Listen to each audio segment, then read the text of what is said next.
Madrid, late September. The corridors of the royal palace still smell faintly of vinegar and candle smoke, the scent of a kingdom trying to keep decay at bay for one more night. You stand at the threshold of a dim chamber where the shutters are drawn, a basin glints, and the body of a king lies under a fall of silk. Outside, courtiers move like shadows along stuccoed walls, murmuring the small, frightened sentences people use when history has just changed shape. The date, precisely, is September 29th, 1833. The name, precisely, is Ferdinand VII of Spain. You, a royal physician more accustomed to gout and gravel, have been summoned not to cure, but to certify, to guide a fragile ritual from living rule into cold ceremony. Maria Christina, the new Queen Regent, and now the axis upon which everything turns, is there before you. She is young, controlled, and white as a chamber pot. Behind her, ladies-in-waiting hold their breath, and a clerk, ink on his fingers, waits with the form no one wants to sign. Her request is quiet, that you oversee the preparation of the body, that you ensure no indignity attends the passage of a sovereign into the earth. In the palace, dignity is measured in inches of lace and hours of vigil. You know the measures and their limits. You approach the bed. The face is waxen, the jaw bound with a linen strip to keep the mouth from falling open, as custom dictates. It is not the face, however, that has thickened the air in this room and in so many rooms like it, from kitchens to guard posts to coach boxes waiting in the courtyard. It is the whisper of something beneath the sheets. Not the thing itself, but the idea of it, the rumor that the king's body contains a singular oddity, as grotesque as his enemies wished him, as darkly comic as his detractors dared to imagine. In these hours, rumor is a faster clerk than any man with a quill. It writes what it wants. You have heard the stories. Naturally, everyone has. They travel at the speed of appetite, that there were special cushions, that brides screamed, that midwives refused to attend, that physicians invented devices that belonged more to a saddler's bench than to a marriage bed. In some versions, the tales are technical, in others, theatrical. A billiard hall's vocabulary is borrowed, a fencing master's, sometimes a butcher's.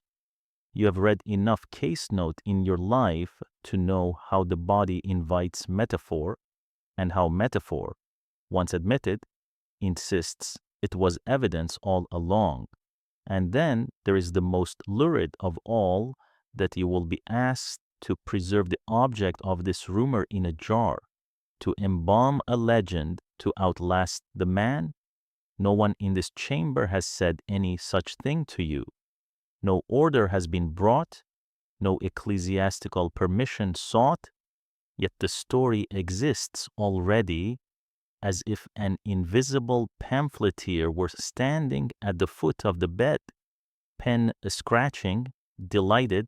Perhaps in a century, too, someone will copy the tale into a cheap volume, and a century after that, a glowing screen will pass it on to millions who will swear they always knew. You look at the linen, at the weight of fabric over bone and absence, and tell yourself what you know to be true sheets can hide a body. They cannot hide the difference between a palace rumor and a record. The Queen Regent watches you. It is not anatomy that frightens her. It is arithmetic. 2 daughters, Isabella and Luisa Fernanda, sleep elsewhere in the palace. A brother-in-law, Don Carlos, prays hard enough to sharpen a blade. The law has been bent already by royal decree to permit a girl to inherit. Whether men with muskets will permit it is another question entirely. The body on the bed has scarcely cooled, and Spain is already standing in two places at once, like a person who dreams of running while the covers pin his legs. Your hands move with the steadiness that years of practice have taught you to imitate when a steadiness is the only gift you can give. You check the pupils with a lifted lid. You note the slackness of muscle. You confirm the stoppage that a lesser practitioner might pretend not to hear. A quiet oath is sufficient here. Signatures will come. The chaplain murmurs a Latin that has soothed many rooms and corrected none. Outside, the corridors fill with a soft, busy scurrying, the mouse rustle that always follows power when it goes from one hand to another. And still, the whisper. In the kitchens, it is not kingship that is discussed, but size, not autocracy, but curvature, not edicts and prisons and abolished constitutions, but the private failure that might explain the public one. You see the seduction of it, how the body offers a single, almost comforting answer to the terrifying question of why a nation suffers. If only Spain's political deformity could be blamed on the shape of one man's flesh, then the rest of us might believe ourselves sound, but bodies are poor explanations for empires. You have watched men with perfect symmetry do monstrous things, and men with twisted spines go to the gallows singing. Ferdinand's reign, its oscillations between promises and prisons, its brief constitutional dawns and long reactionary nights cannot be measured with a tailor's tape. Yet people will try. It is a strange mercy, perhaps, that they will try with laughter. Laughter is lighter to carry than grief. Maria Christina steps closer to the bed, and for one breath her composure cracks. It is not weeping, she will not give that to these walls, but the shoulders drop and the fingers flex, as if the body remembered for her that it too is mortal, ungoverned by decrees. The chamber hears the small sound that escapes her, and instantly behaves as if it had not. You nod once, the subtle nod that tells a room of senior servants to start doing the things they were already doing. The basin is lifted, the vinegar cloth is refreshed, the old ritual proceeds. A clerk enters, pale with the helplessness of people who know how to total columns, but not the cost of anything. He stands ready to record the details that will move the machinery of succession, the hour, the witnesses, the assurance that the king is indeed dead and not merely sleeping in some theatrical medieval fashion. He is the least dramatic man in Spain and the most important one at this moment. You give him what he needs. On the far wall, a gilt mirror insists that all of this is happening twice. You have seen death that was merciful and death that was petty, and death that was so bored it hardly bothered to arrive at all. This death has the flavor of a closing book whose pages are too stiff to lie flat. Somewhere in the palace, a messenger slips on polished stone. Somewhere else, a girl is told not to cry too loudly. In their stables, a horse stamps because animals do not care for human arrangements. The king is dead. The king is a fact again instead of a promise, a threat, or a slogan.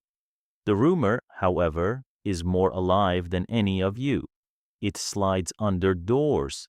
It shakes flour from bakers' fingers. It enters the barracks and, for a moment, reminds even the hardest men that they were once boys who said cruel, clever things to win a laugh. It climbs the cold spine of the cathedral and sits in the rafters while the bells are tolled. It will endure because it offers an intimacy that the public record denies a chance to believe we understood the man inside the crown because we were told some secret about his skin. You stand a little straighter, as if posture were a counter-argument. You ask for the shroud for just an instant because you are human before you are the officer of any court. You feel curiosity tug at you, as if a string were looped around your wrist. You could look. You are the last person in Spain who might look without consequence. But if you succumb to the story, you will help write it. You lift the sheet no further than necessary, not out of prudery, but out of a discipline born of the knowledge that the living have already suffered enough from what they chose to see in this man. There is another preservation to perform, and it is the only one that matters tonight, the preservation of a fragile order that trembles like a flame. The Queen Regent needs the medical fact to become a legal one.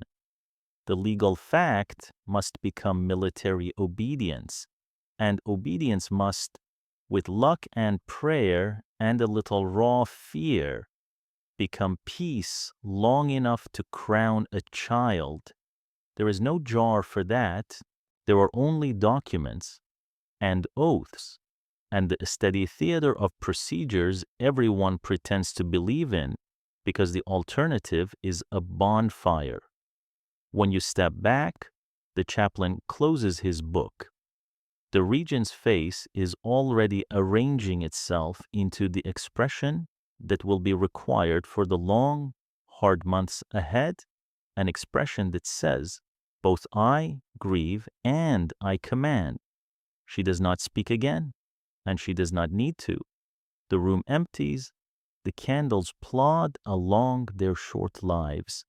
In the silence, Madrid feels like a city that has drawn a breath and forgotten how to let it go. Before this night is over, the first pamphlets will be drafted, and the first toasts will be made in rooms where men test the boldness of their voices.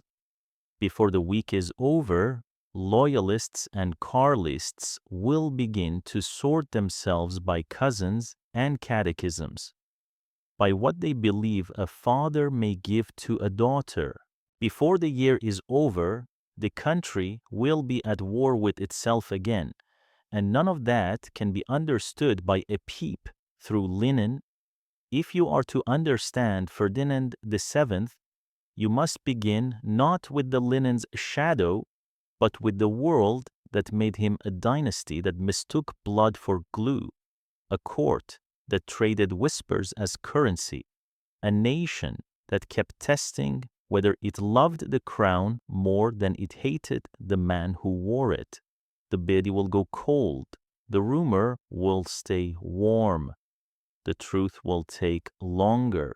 For now, you sign, you bow, you leave the room, and somewhere deep in the palace a clock proves that time, at least, obeys no sovereign.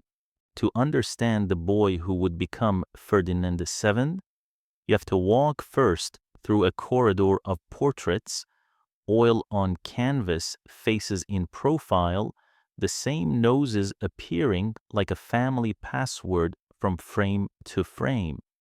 Here is the after-image of a choice repeated for centuries. Cousins marrying cousins to keep lands stitched together, titles unfrayed, treasures unspilled. The chroniclers called it prudence. The physicians would later call it risk. Either way, the habit bred a kind of aristocratic echo features returning with an almost superstitious persistence. Minds trained to prize sameness. marriages brokered between genealogies more than between people. Spain knew this pattern. Europe did too. The curse in the boy's cradle, if one insists on that theatrical word, was not hex or omen. It was a ledger. He came into the world at El Escorial on October 14, 1784, beneath the cold geometry of that granite monastery palace, where corridors run straight and long enough to train a soldier's step into a habit. The place itself is a lesson, a royal dream poured into stone by ancestors who believed the king's body and the kingdom's body were the same organism. The nursery windows looked onto courtyards whose symmetry could make a child feel that any deviation was a sin against architecture. From his first breath, Ferdinand breathed air that had been measured. His parents were Charles IV and Maria Louisa of Parma, both grandchildren of the same king, Philip V, which made them first cousins and made their son the latest deposit in a bank of blood that preferred its investments close to home. It was not unusual. The Bourbons and Habsburgs had practiced the arithmetic for generations, and so had nearly every royal house that expected boarders to obey the bed. Courtiers did not think of genetics. They thought of alliances, of the neatness of maps, of the way a marriage could prevent a war without the public ever seeing the soldier who died for it. But even then, even before any science with Latin roots had set down its rules, people could count. They knew when a family's children came frail or odd or unready for the lives assigned to them. They had watched the Habsburg experiment end in a boy they called bewitched. And however unfair the comparison, they looked harder at any prince whose lineage was a braid rather than a rope. Ferdinand's earliest tutors did not teach him that story. They taught him the catechism, the Latin for rulers, the histories in which kings always arrive at the end of the chapter vindicated. But servants talk, and servants raise princes as surely as bishops do. In the hush of dressing rooms and the soft chaos of kitchens, there were other syllabuses who looked like which grandmother, who had the mouth of which great uncle, whose temperament came from which branch of the tree. When people live by lineage, they read faces as if they were ledgers. The boy himself, sturdy, dark-eyed, solemn in the way children become when the rooms are too formal, grew inside a machinery that prized obedience over curiosity. The court had rules for everything: how to bow, how to listen, how to appear. In such places, children develop a sixth sense for what cannot be said. Ferdinand learned this quickly. He learned that to ask why is to suggest that someone somewhere omitted something. He learned that the safer question is how, and the safest of all is when.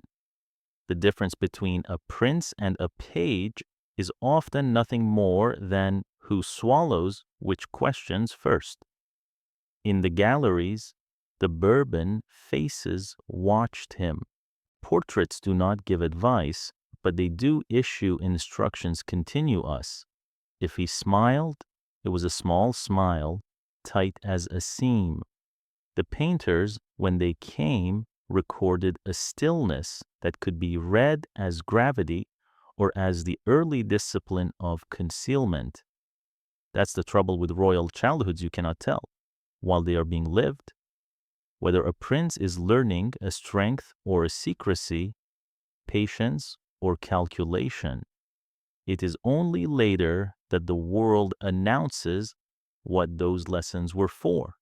Everyone around him understood that the marriage market was his battlefield.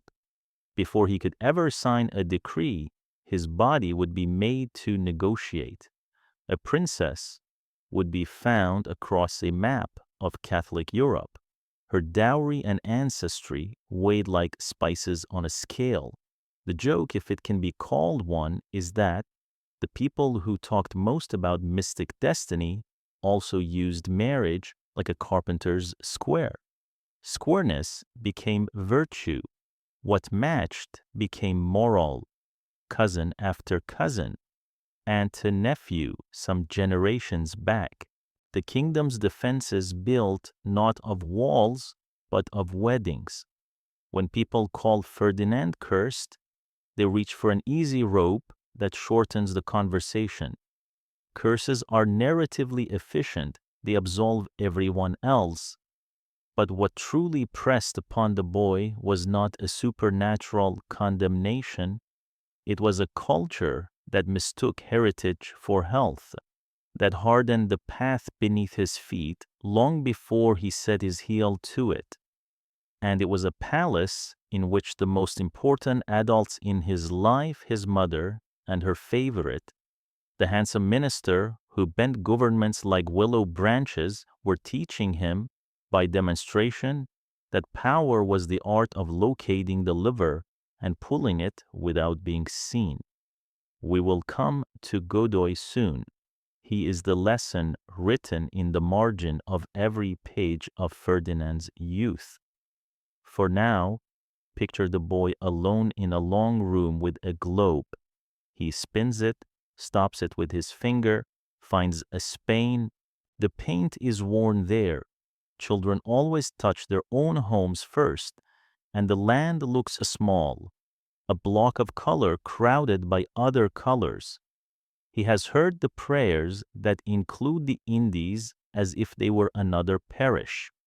He has heard the men who speak of dominions as if the word were a hand stretching out to steady a cup.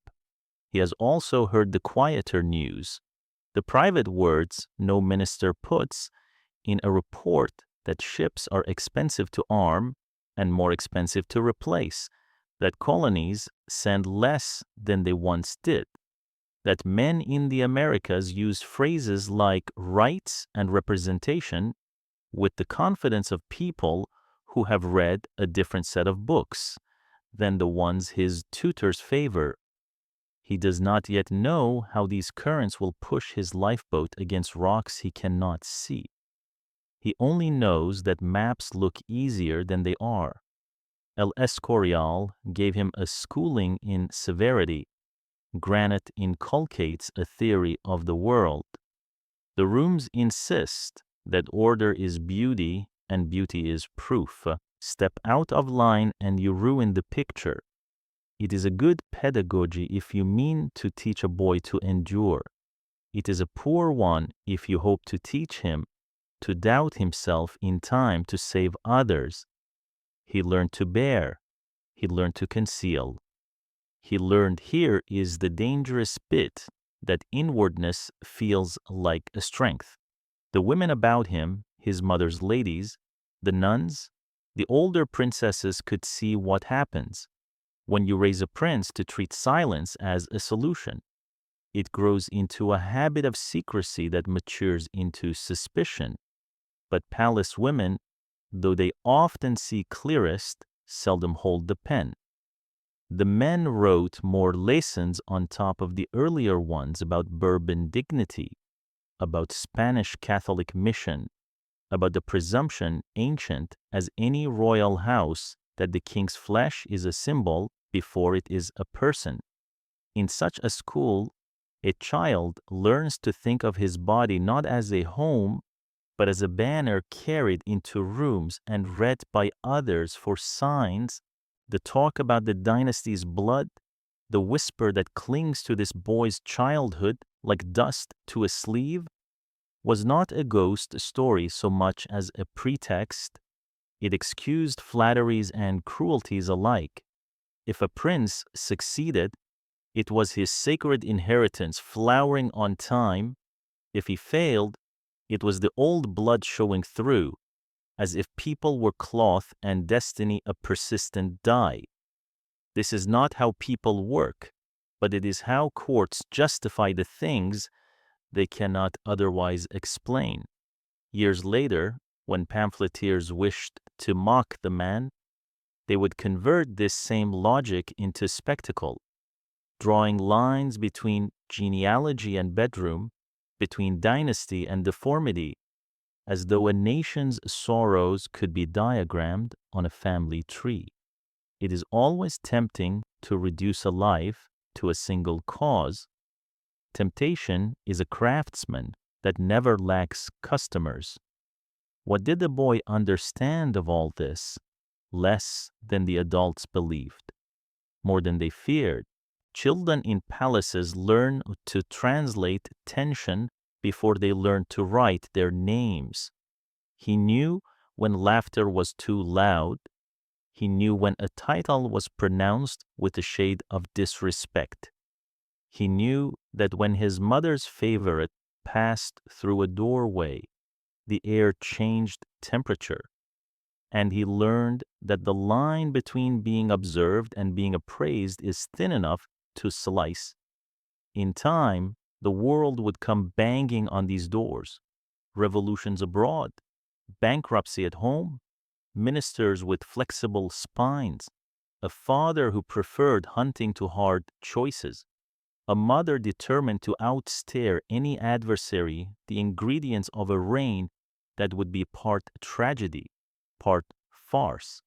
But before the tragedies and farces, there was this, a boy taught to believe that the safest place to stand is behind an ancestor, repeating him as faithfully as possible, even if the ancestor was wrong. If there is a single honest use for the word curse here, it is not a monster in the blood, but a lesson repeated until it hardens into fate, that continuity is a virtue regardless of what it continues, that loyalty is owed to a name rather than to the people who must live beneath it, that the map in the gallery is more real than the villages it covers. A child raised on such axioms will grow into a man who confuses endurance for wisdom and obedience for love. And a nation asked to bear such a man will eventually break. The portraits do not smile, they do not mourn, they only watch as the boy steps out of the frame and into the first scene, where he will be looked at not as a son, but as a solution, and where the first cracks appear in the glass. Next, the court will find a new center of gravity in a man named Manuel Godoy, and Ferdinand will discover the particular bitterness of being young in a palace that does not adore you. But for now, remember the corridor, all those faces insisting that the best future is simply the most faithful copy of the past. Copy long enough, and you forget how to draw. The first lesson Ferdinand learned about power did not come from a book. It came from the way doors opened for one man and closed for everyone else. His father, Charles IV, liked the company of dogs and guns more than ministers. His mother, Maria Luisa of Parma, liked the company of a handsome favorite who, in a few scandalous seasons, rose from a guardsman on a good horse to the most powerful commoner in Spain. Manuel Godoy entered the palace like the spring suddenly, fragrantly, and with a promise that made sober men nervous. Titles poured over him as if they were a baptism Duke of Alcudia, Prince of the Peace rewards for treaties signed and loyalties kept, or so the bulletin said. In the corridors, the bulletins were not what people believed. They believed what they could whisper. A palace is a factory for rumor, and this court produced at a scale that would shame industry. The queen's glances were measured like doses of medicine. The king's patience with his favorite was treated as the symptom of a deeper illness. Ministers who had spent their lives arranging the chessboard watched Godoy pick up the whole table and carry it wherever he pleased. Even the varnish on the furniture seemed to reflect him a little more brightly than it reflected other men. Ferdinand grew up breathing this air, where an eyebrow could be an argument and a compliment could be a debt. He was a boy with careful manners who discovered early that the map of power was drawn not in straight lines, but in gestures. With his tutors, he repeated dates. With his mother, he learned silences. With his father, he learned that a sovereign may avoid a problem so consistently that avoidance becomes policy.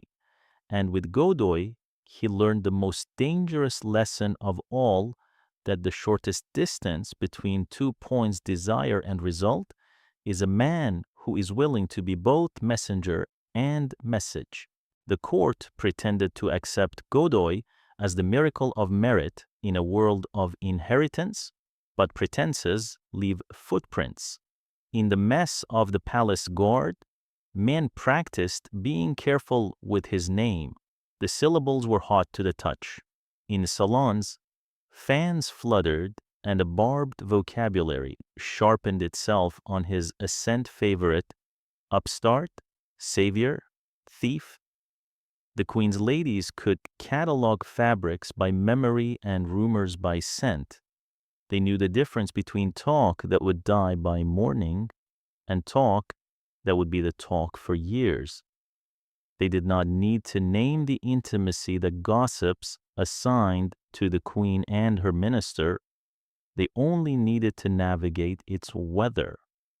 Ferdinand learned to watch faces as if they were compasses.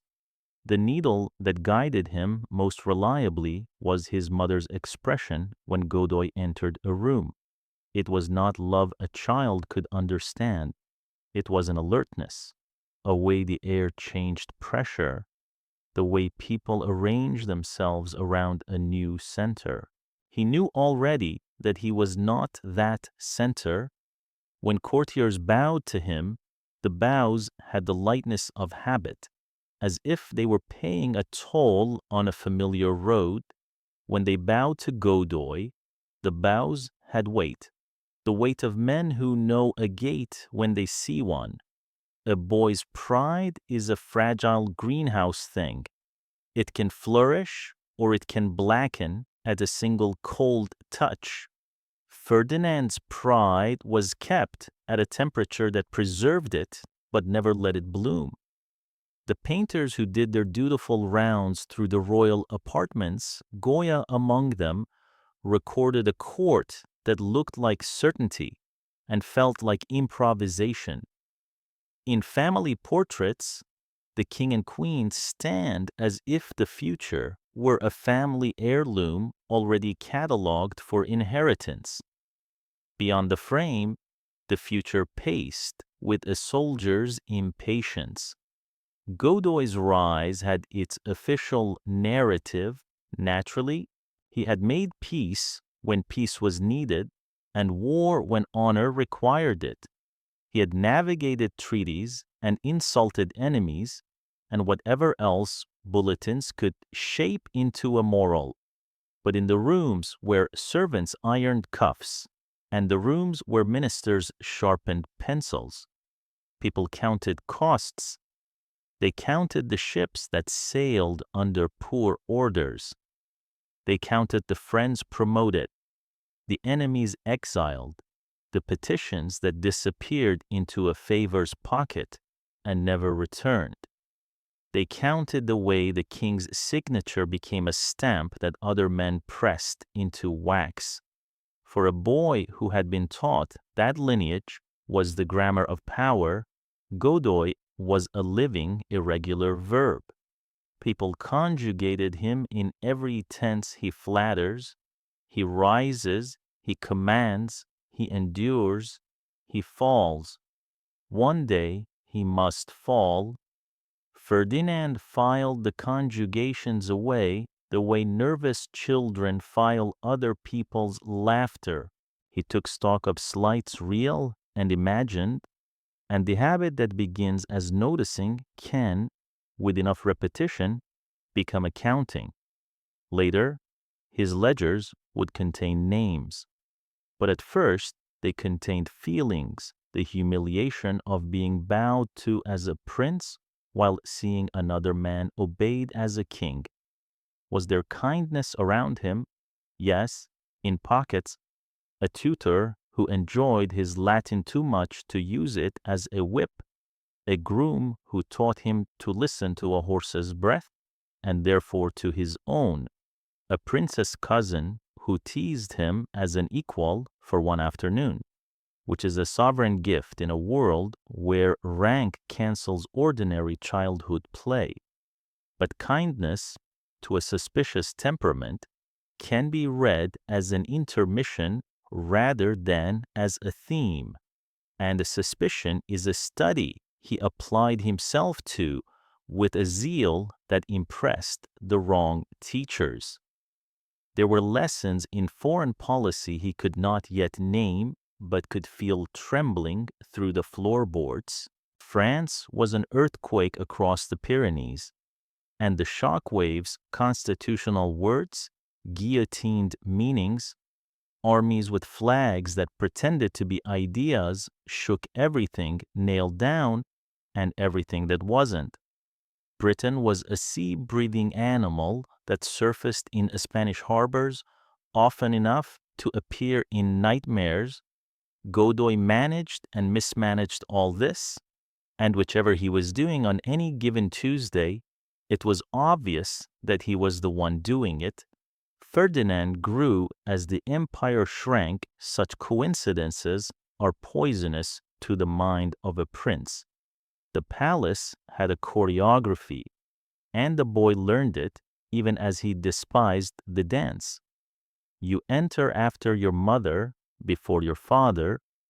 You look at this minister first, that ambassador second. You allow the favorite to approach as if he were bringing your own thoughts back to you in a more convincing voice. You go hunting with a king who would rather follow feet than follow facts. You nod as if nodding constituted comprehension. Children can master any ritual if it will protect them. Ferdinand believed that if he became proficient enough at the motions, the meanings would eventually obey the motion's will. He practiced other moves in private, the twist of the mouth that hides resentment, the narrowing of the eye that records and gives nothing away, the stillness that looks like gravity. He developed the manner of a trap waiting to be sprung by someone else. The trouble with such waiting is that it feels virtuous while it starves judgment. Before long, a habit of silence becomes a habit of grievance, and grievance always itches for complicity. A court provides it, and so the men who resented Godoy, the old nobles who missed the neat arithmetic of rank, the earnest patriots who saw disasters afloat on the horizon, the careerists who simply wanted a turn, began to discover in the young prince a mirror for their expressions. What they showed him was simple, a way to imagine himself righted by someone else's wrongness. The favorite is an outrage. The favorite must fall. You, Highness, might arrange the fall by merely being yourself at the correct angle. Ferdinand was young enough to feel rescued by the idea. To despise Godoy felt like being virtuous without cost. It allowed the prince to imagine himself a reformer while remaining a devotee of the same altar's lineage. Certainty, continuity, all the old furniture, dusted. But the fantasy had a hidden hinge. To oppose a favorite who spoke for the crown was, in a way that no tutor would explain and every courtier understood, to oppose the crown. The boy who dared not dislike his father found a path to power by disliking the man who stood beside him. Meanwhile, the doors continued to open for Godoy. A velvet river parted wherever he walked. Ferdinand felt the ripple of it even in rooms his favorite never entered. A servant's caution, a minister's glance above his shoulder, a noble's too hearty laugh at the wrong moment, each was a reminder that the prince's presence rearranged less furniture than another man's absence. A child who spent counting such things invents meanings where there may be none, and misses meanings that decide futures. There were small acts of rebellion, of course. A refusal to sit for a portrait on an afternoon chosen by someone else. A slow walk that made a minister late and therefore honest. A carefully placed question at a public audience that forced a favorite to state out loud that he did not know. These are the crimes of the young practiced injuries that satisfy the imagination more than they change the world. The world did not change. Godoy continued to exist. The queen continued to be a weather system. The king continued to prefer the forest to the council chamber, and the boy continued to turn into a man who believed that the truest proof of power is the ability to make other people uncomfortable. We tell ourselves that tyrants appear suddenly, as if they were volcanoes disguised as hills. More often, they are children of long corridors and careful voices. They grow by subtraction, the subtraction of trust, first from strangers, then from acquaintances, then from friends, finally from the mirror. Ferdinand's childhood subtracted just enough faith from the world to make later betrayals feel like arithmetic. By the time the conspirators found him, those men with practiced bows and deep resentments, he had been tutored to hear in their flattery, not flattery, but fairness.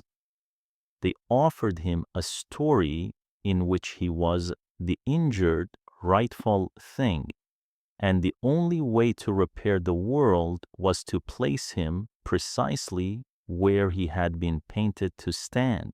The years would carry that story to the door of his father's study, to a plot at El Escorial, to a mutiny that would blow the hinges off a dynasty's patience. But that is ahead. For now, the favorite still rules the weather. The queen still calibrates the barometer.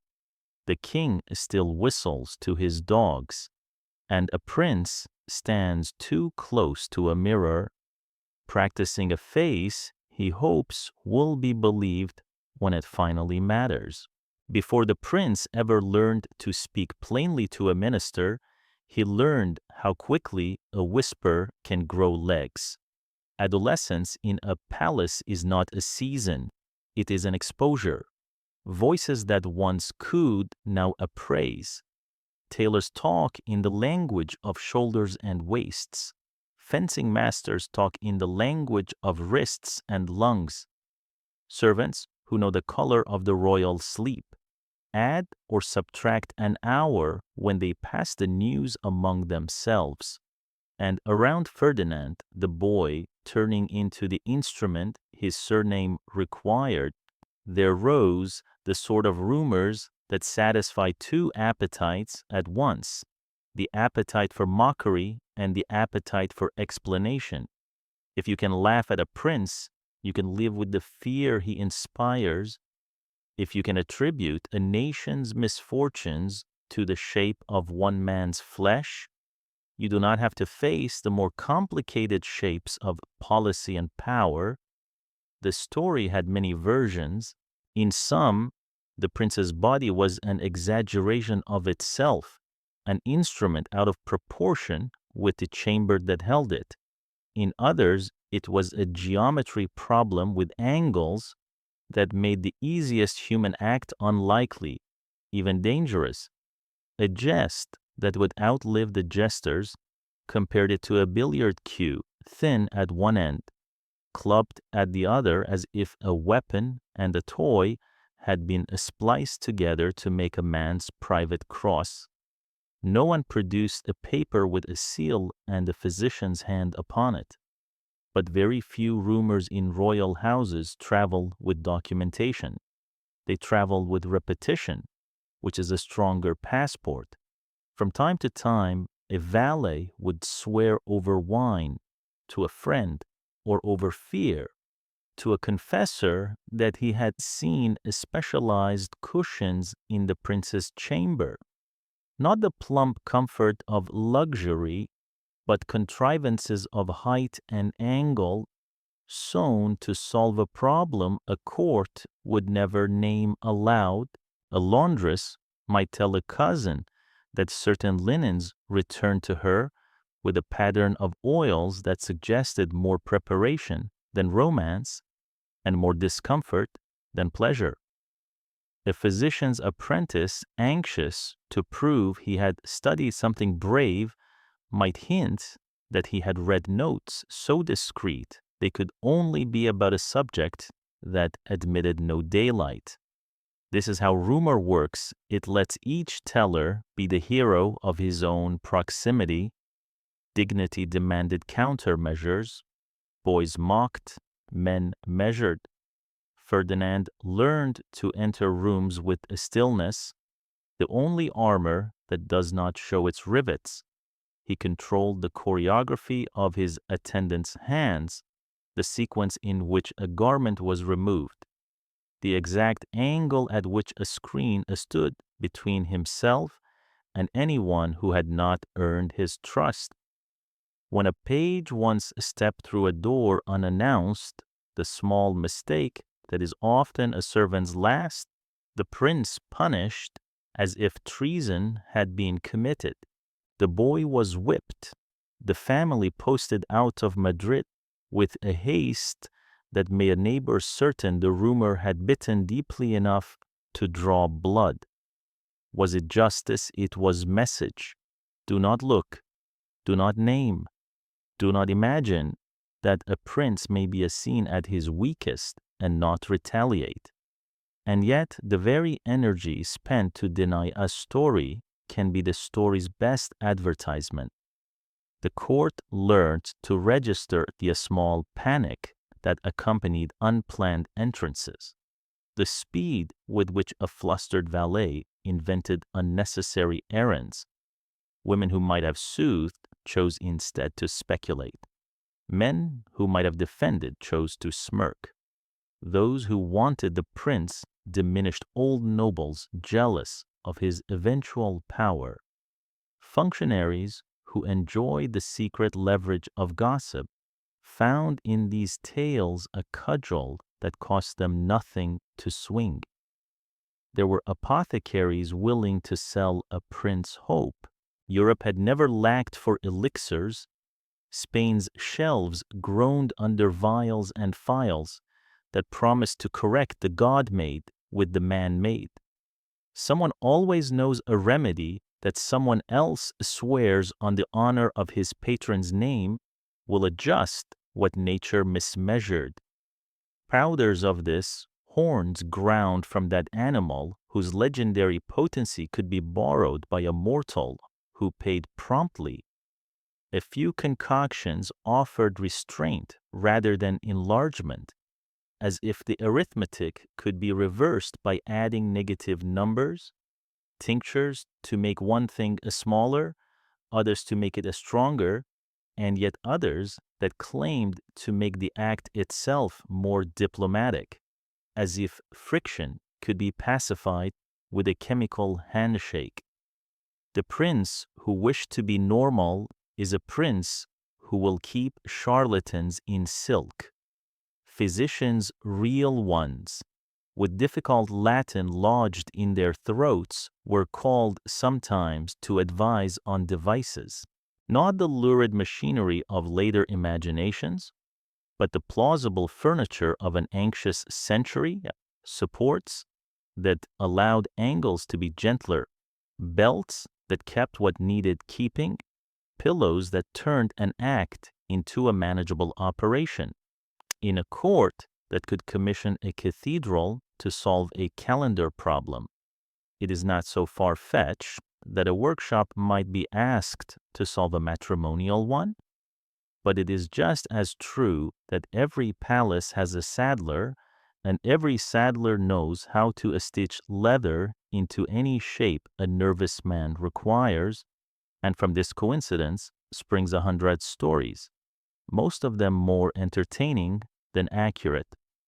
There's a cruel algebra to gossip about bodies. It always adds shame and multiplies certainty while dividing compassion. Boys at court, those trained to be men who would one day command, were indoctrinated into the joke as if it were a catechism. They learned the phrases that made them sound worldly classical ideals about refined proportions. Greek statues praised for a restraint that flattered polite eyes. They learned to treat a prince's rumored difference as evidence of his unfitness for rule, as if marble standards could govern flesh, or flesh could foretell policy. It is an old habit, older than any bourbon, to confuse aesthetics with ethics, the pleasing with the good. Some will ask, were there records? Did anyone write down what could prove the rumor into history? Palaces produce paper by the cartload, but very few sheets bear truth that can travel. A physician who wished to keep his rooms, his stipends, and his head learned to write with opacity. A chaplain who wished to keep his cure and his conscience learned to be exact where sin was confessed and vague where bodies were described. An archivist might later swear that a file once existed and is now gone. An heir might swear that a private drawer locked itself for a century and swallowed the key. This is the problem with evidence in a house built to protect its own absence, convinces the suspicious as firmly as presence. What can be said without gilding or cruelty is this: the prince's relationship to his body grew into a habit of mind. He learned to treat himself as a problem to be managed. And then this is the turning that matters: to treat other people as instruments in that management.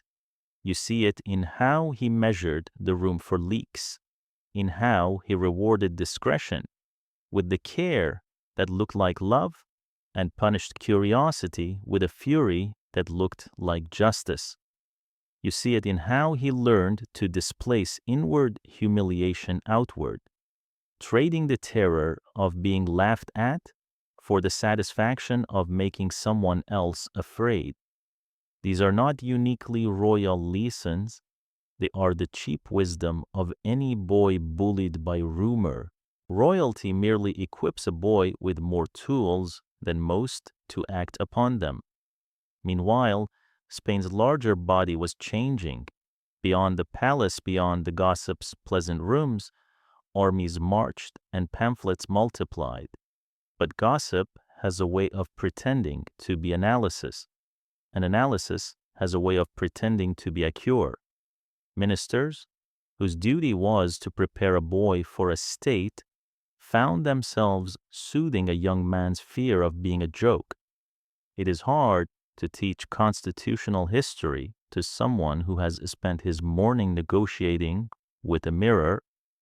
There were women in this theater, of course girls selected for their pedigrees, packed with the scriptures of obedience, instructed in veils and virtues, and sent toward a future that would be measured not in happiness, but in issue.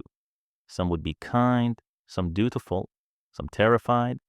All would be asked to bear the weight of a country's need for continuity on a spine designed for a single life. The rumor made their task heavier before their names were ever decided. Imagine entering a marriage shadowed by a fable you did not invent, where servants already know the props that might be required, and enemies already rehearse the derision for a failure that has not yet happened. Even for a princess, that is a difficult stage. A more generous court might have surrounded the young man with a conspiracy of care counselors who could hold rumor at bay without lying to him, women who could face a night without fear, physicians who would tell the truth gently and be believed.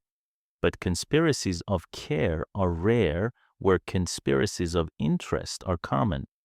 The men who hoped to use Ferdinand as a lever against Godoy found that the prince's injuries made him more biddable, not less.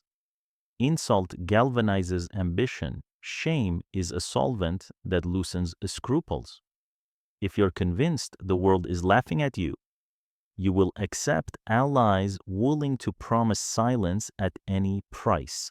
Now and then, a counter-story surfaced that the tales were invention, deliberate calumnies circulated by foreign diplomats to make a Spain ridiculous, or by domestic rivals to diminish a prince before his time came, or by wits whose coin was cruelty and who wished to eat cheaply at a great table.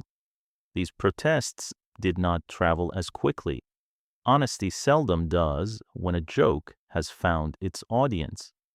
What remains when we strip the gossips down to their hunger and the apothecaries down to their invoices is a portrait of a youth formed in a pressure cooker.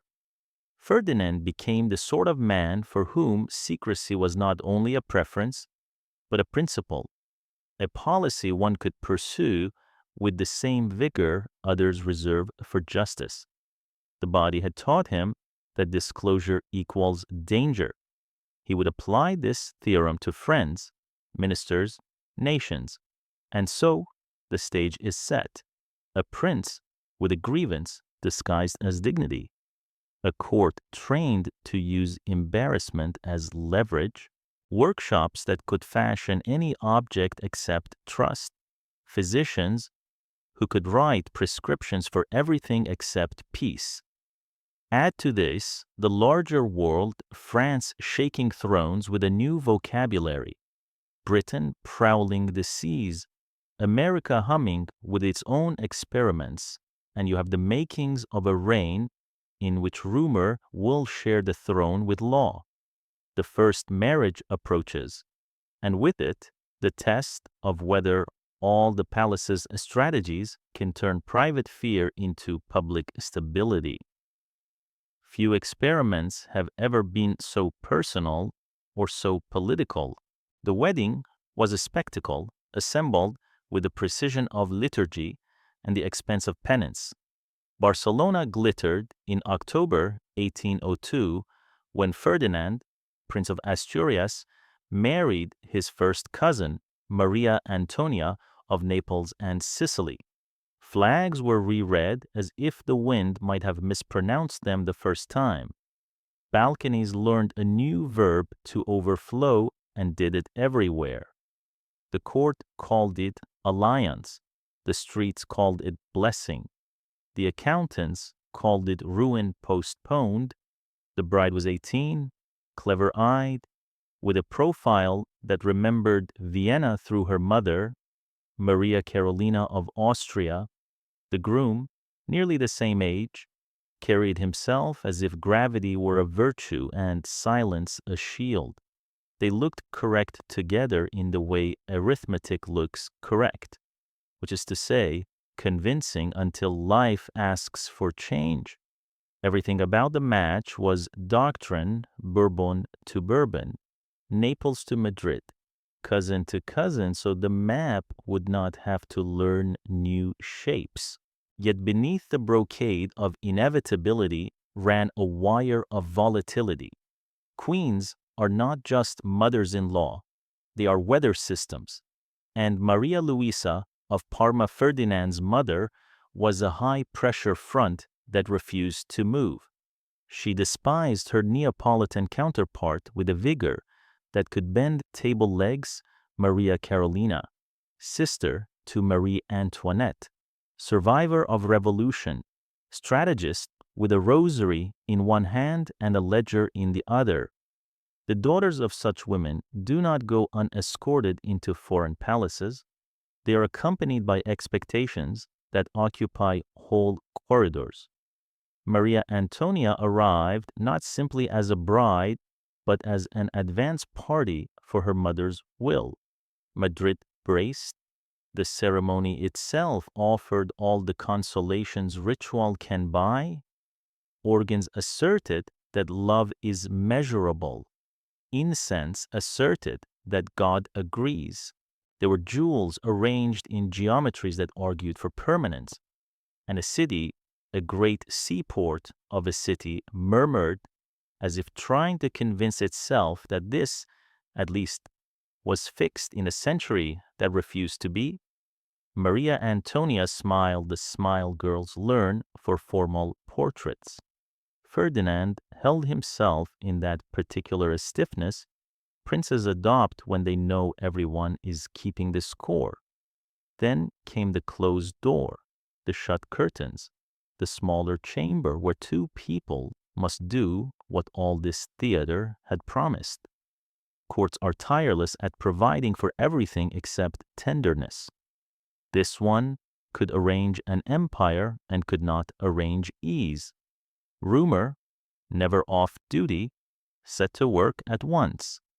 It embroidered the bed with its own notions, strange cushions, fussy devices, procedures described with the seriousness of medicine and the vocabulary of upholstery.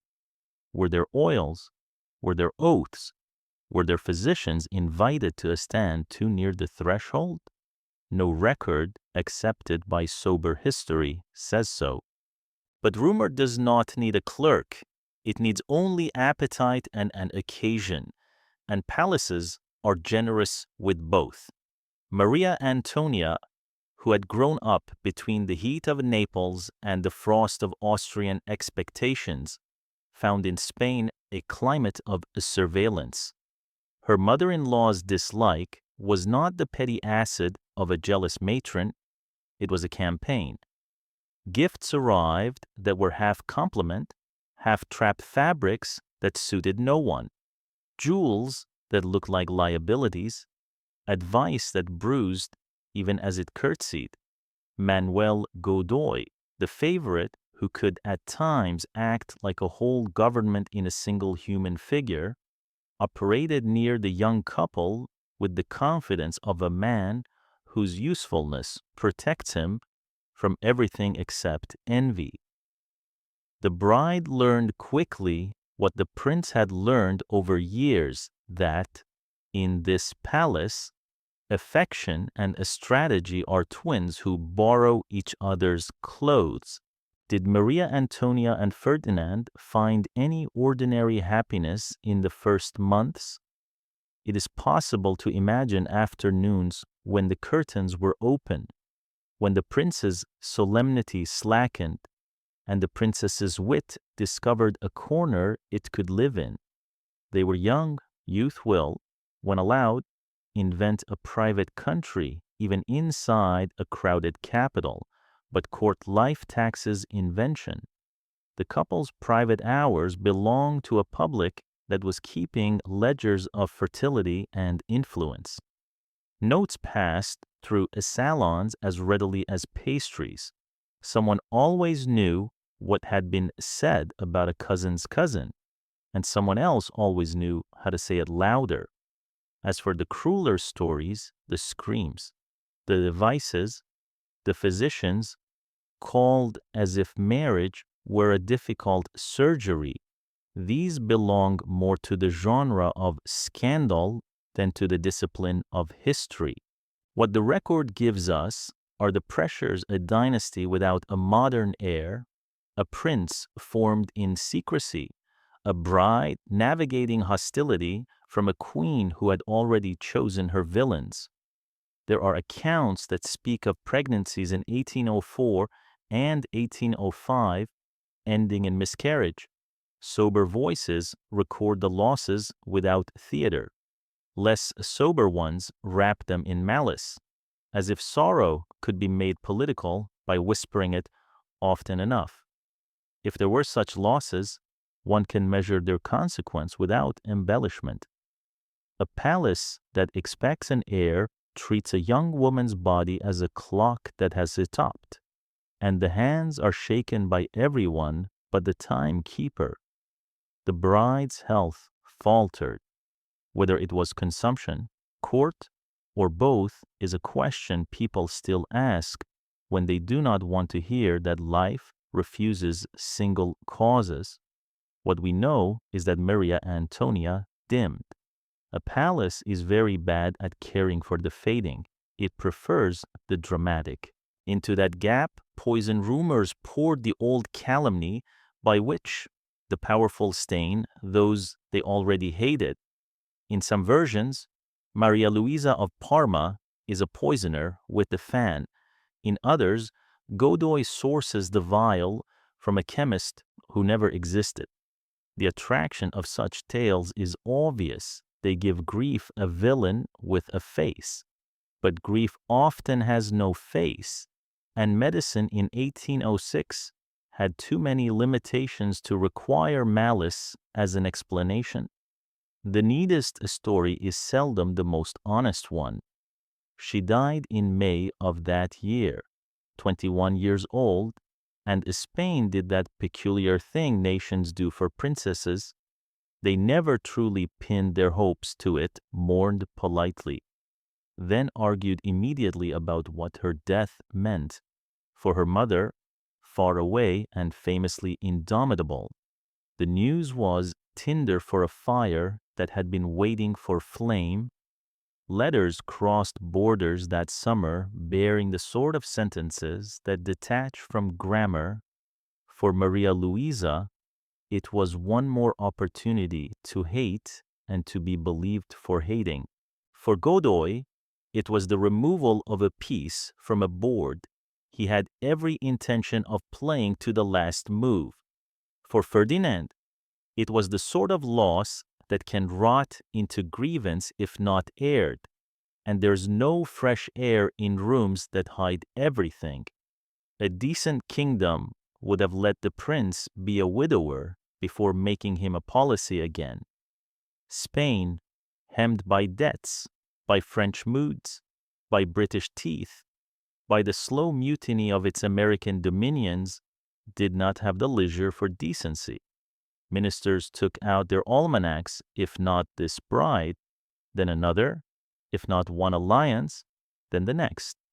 Princesses were canvassed like harvests, Portugal, Saxony, cousins everywhere. The arithmetic resumed. A nation that had just watched its young princess of Asturias be carried to a vault at El Escorial now watched ambassadors open their portfolios as if grief were a preface and the real book business as usual. In the weeks after Maria Antonia's death, the rumor mill reached for its favorite tool, retrospection. People remembered the way she had looked at Godoy in a hall as if that were a footnote with legal force. They remembered a conversation with the Queen in which the word duty hung like a knife over breakfast. They remembered the day a physician entered through the wrong door and left with a face arranged too carefully to be innocent. Such memories always arrive on time after the fact. They explain everything because they no longer have to bear the weight of consequence. What did Ferdinand do with this sorrow that the court immediately converted into data? He hardened his habits. Where once discretion had been a defense, it became doctrine. Servants learned that the prince's rooms were geography to be crossed with maps, not chance. Where a man might have grieved outwardly and healed inwardly, he grieved inwardly and learned to read outward sympathy as reconnaissance. To a prince raised on the arithmetic of lineage, a wife's death is not only a wound, it is a subtraction that confirms his suspicion of a world that always seemed ready to take from him whatever it could not control. There is a gentler version of the story in which Maria Antonia's brief time in Spain adds a note of human scale to a palace accustomed to grand, cruel Kia signatures. She is remembered not as an instrument in dynastic negotiations, but as a person who tried to be kind in a room that rewarded only influence. Ladies-in-waiting said she laughed when she could, and stopped when she noticed the laughter might be counted against her. A priest swore that, near the end, she confessed impatience with herself for not loving the place she had been told to love. These are perhaps the charity of hindsight, but charity, when truth is stubborn, is not the worst habit. When the cortege moved, Barcelona's noise remembered how to be a whisper again. The carriages traveled with that measure to speed grief demands in public, slow enough to be seen, fast enough to bear. The nation paid its respects and resumed its quarrels. In the antechambers, where future is arranged with fans and pencils, conversations return to their favorite refrain. Who next? The prince, now a widower before he was a king, stood at the edge of these talks like an exhibit people were describing to each other instead of a man they might address. To be the subject of a nation's speculation is a strange orphanhood. If this part of the tale seems to hold its breath if it resists the lurid detail popular stories demand of it, it is because the record refuses to give certain satisfactions. There are better, uglier proofs of what was broken at Madrid in those years, constitutions revoked and restored at the point of a French bayonet, prisons refreshed with new tenants for old opinions, colonies slipping their chains with a logic no altar could unteach them. But those are larger canvases, and we are not yet at their scenes. For now, we are at a small bed in a large palace, a young woman gone, a young man convinced that the world would rather laugh than help, and a city that cannot tell whether the bells are tolling for a person or for a pattern that refuses to end. The next marriage will be chosen the way the first was, by map and by myth. More jewels, more balconies, more incense to argue fate into obedience. But Maria Antonia's brief life leaves a shadow longer than her years, a reminder that in a house built on arrangements, the human heart counts only as a piece of furniture until it breaks, and then it is counted as evidence. The widower who steps from this chapter carries not only grief, but a sharpened instinct. Secrecy is safety, tenderness, a liability. You can build a reign on instincts like these. You cannot build a peace. It began, as the Spanish earthquakes so often do, with a letter and the door left fractionally ajar. Autumn 1807 laid a chill over El Escorial, the monastery palace whose granite makes even whispers echo. The court had retreated there, carrying its anxieties like luggage.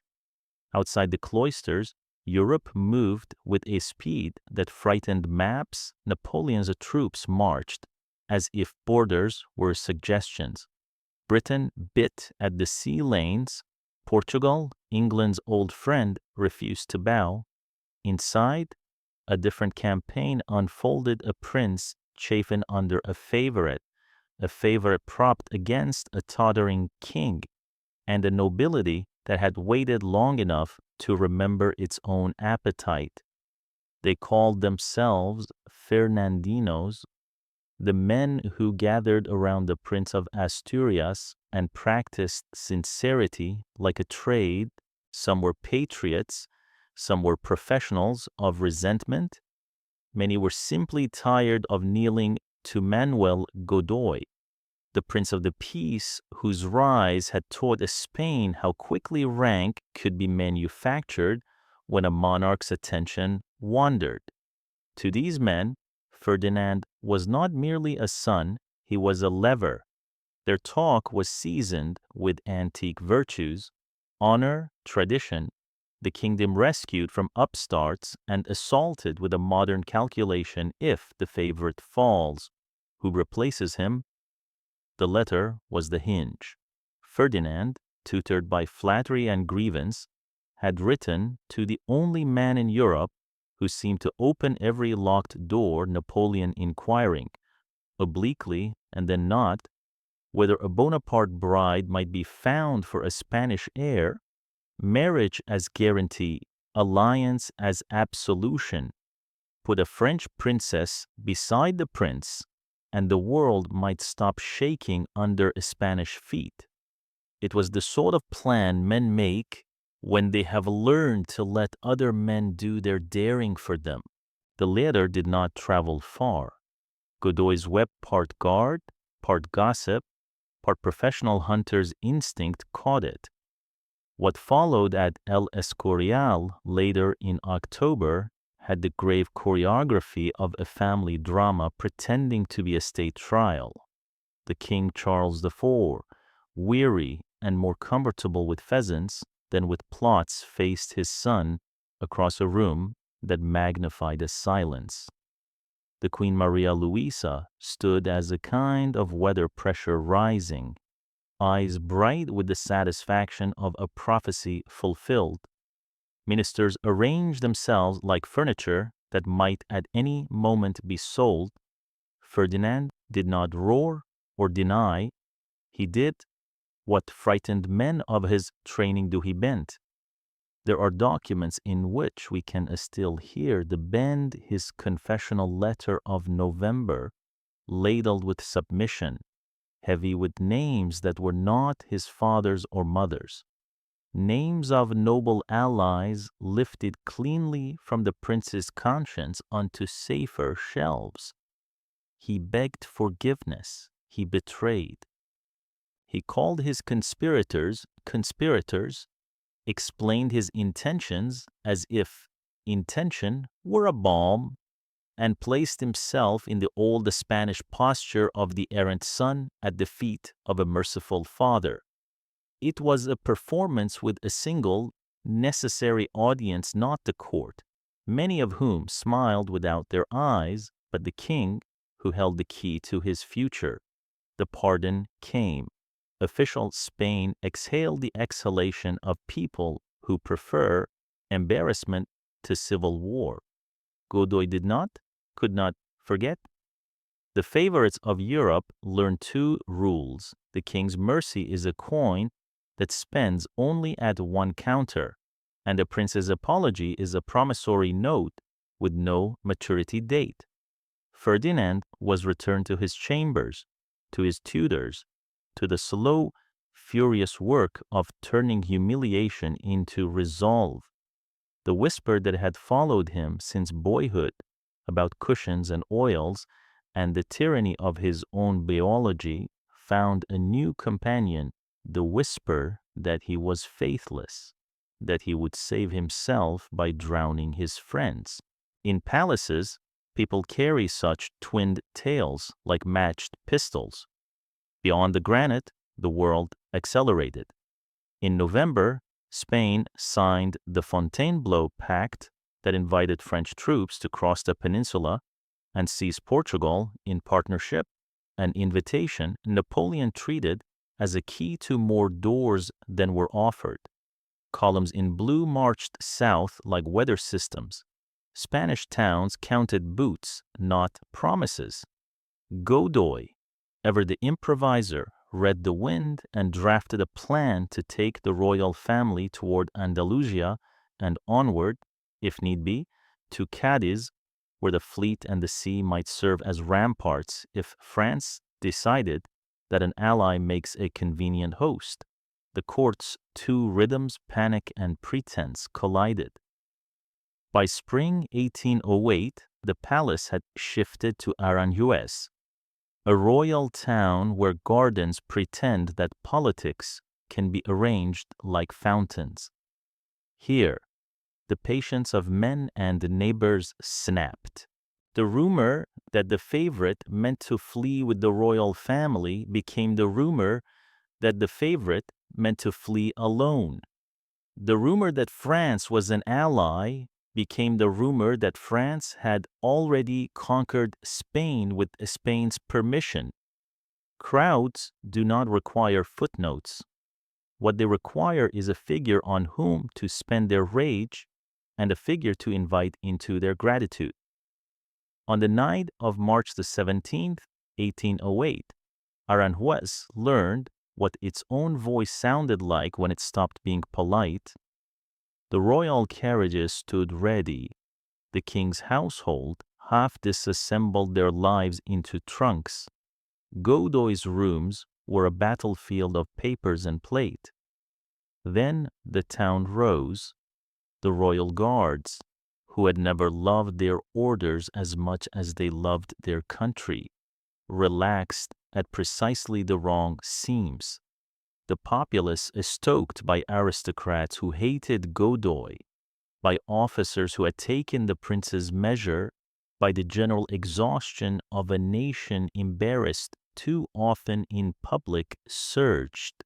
There are versions in which the mutiny is noble, a people redeeming themselves with a raised fist. There are others in which it is the usual human mixture: courage, cruelty, calculation, theft. Godoy hid some said in a loft, others in a mattress storehouse until discovery came like an old debt. Dragged forth, disheveled, threatened, struck, he became the sacrifice a dynasty offered to the country it had confused for an audience. The favorite's face, which had reflected the court more brightly than any other for a decade, reflected nothing but blood and fear that night. In palaces, fear has a way of choosing the speed of events. Charles IV, seeing the walls move closer, signed away what years of ritual had taught him was inseparable from his person, the crown. On March 19th, 1808, the father abdicated in favor of the son. The document tried to sound voluntary.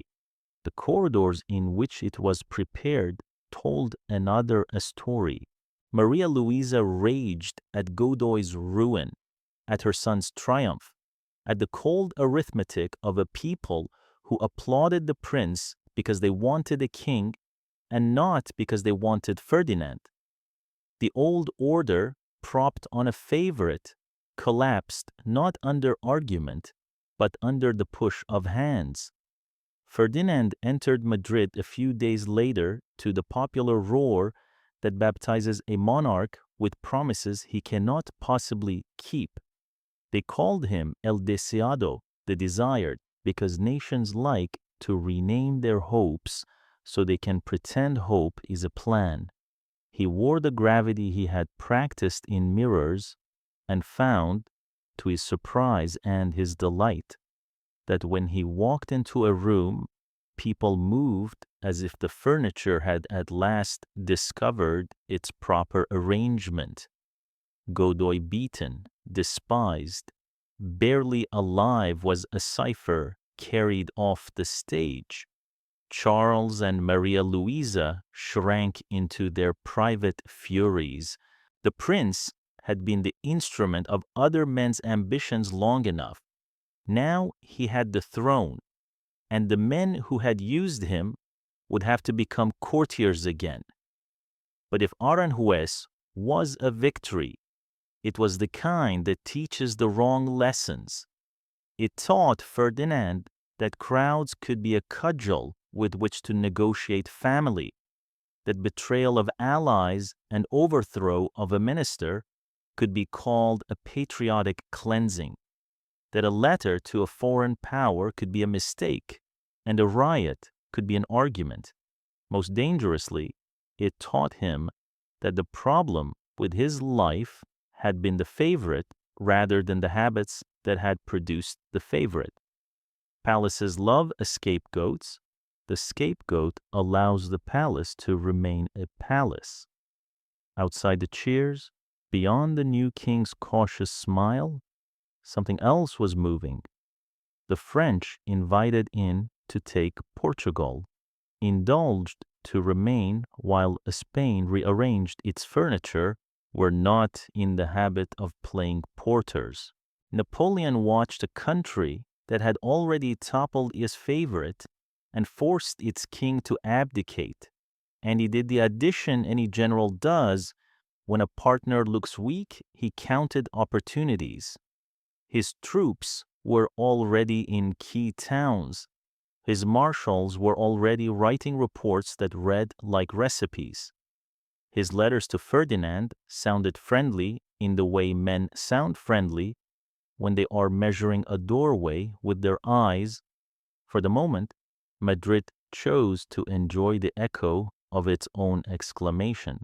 Bells can make even grief sound like glory if you ring them hard enough. Ferdinand rode the wave as any new monarch would, warmed by the quantity of faces turned toward him, forgetting that faces turned toward you do not promise obedience, only attention. He owed everything to a burst of popular fury, to the careful betrayals of men who had taken turns rehearsing outrage, and to the exhaustion of a king who had learned late that abdication is sometimes the only decision a tired man can make. The new sovereign believed that he had at last stepped out from behind a mirror into a room that belonged to him. The old sovereign and his favorite, battered by the crowd, believed that fate owed them a restitution they would seek in any language available, including French. And Napoleon believed accurately that the easiest kings to move are the ones still rearranging their memories to justify how they got their crowns. The road from Aranjuez to Bayonne is not long. It passes first through applause, then through a courtyard where a carriage door opens and the polite voice asks a newly minted king if he would mind stepping inside to discuss family matters.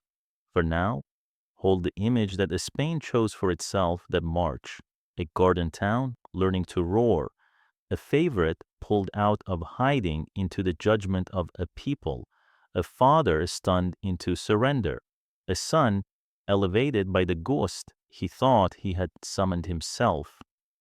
The act ends with a crown held in the air like a solved riddle.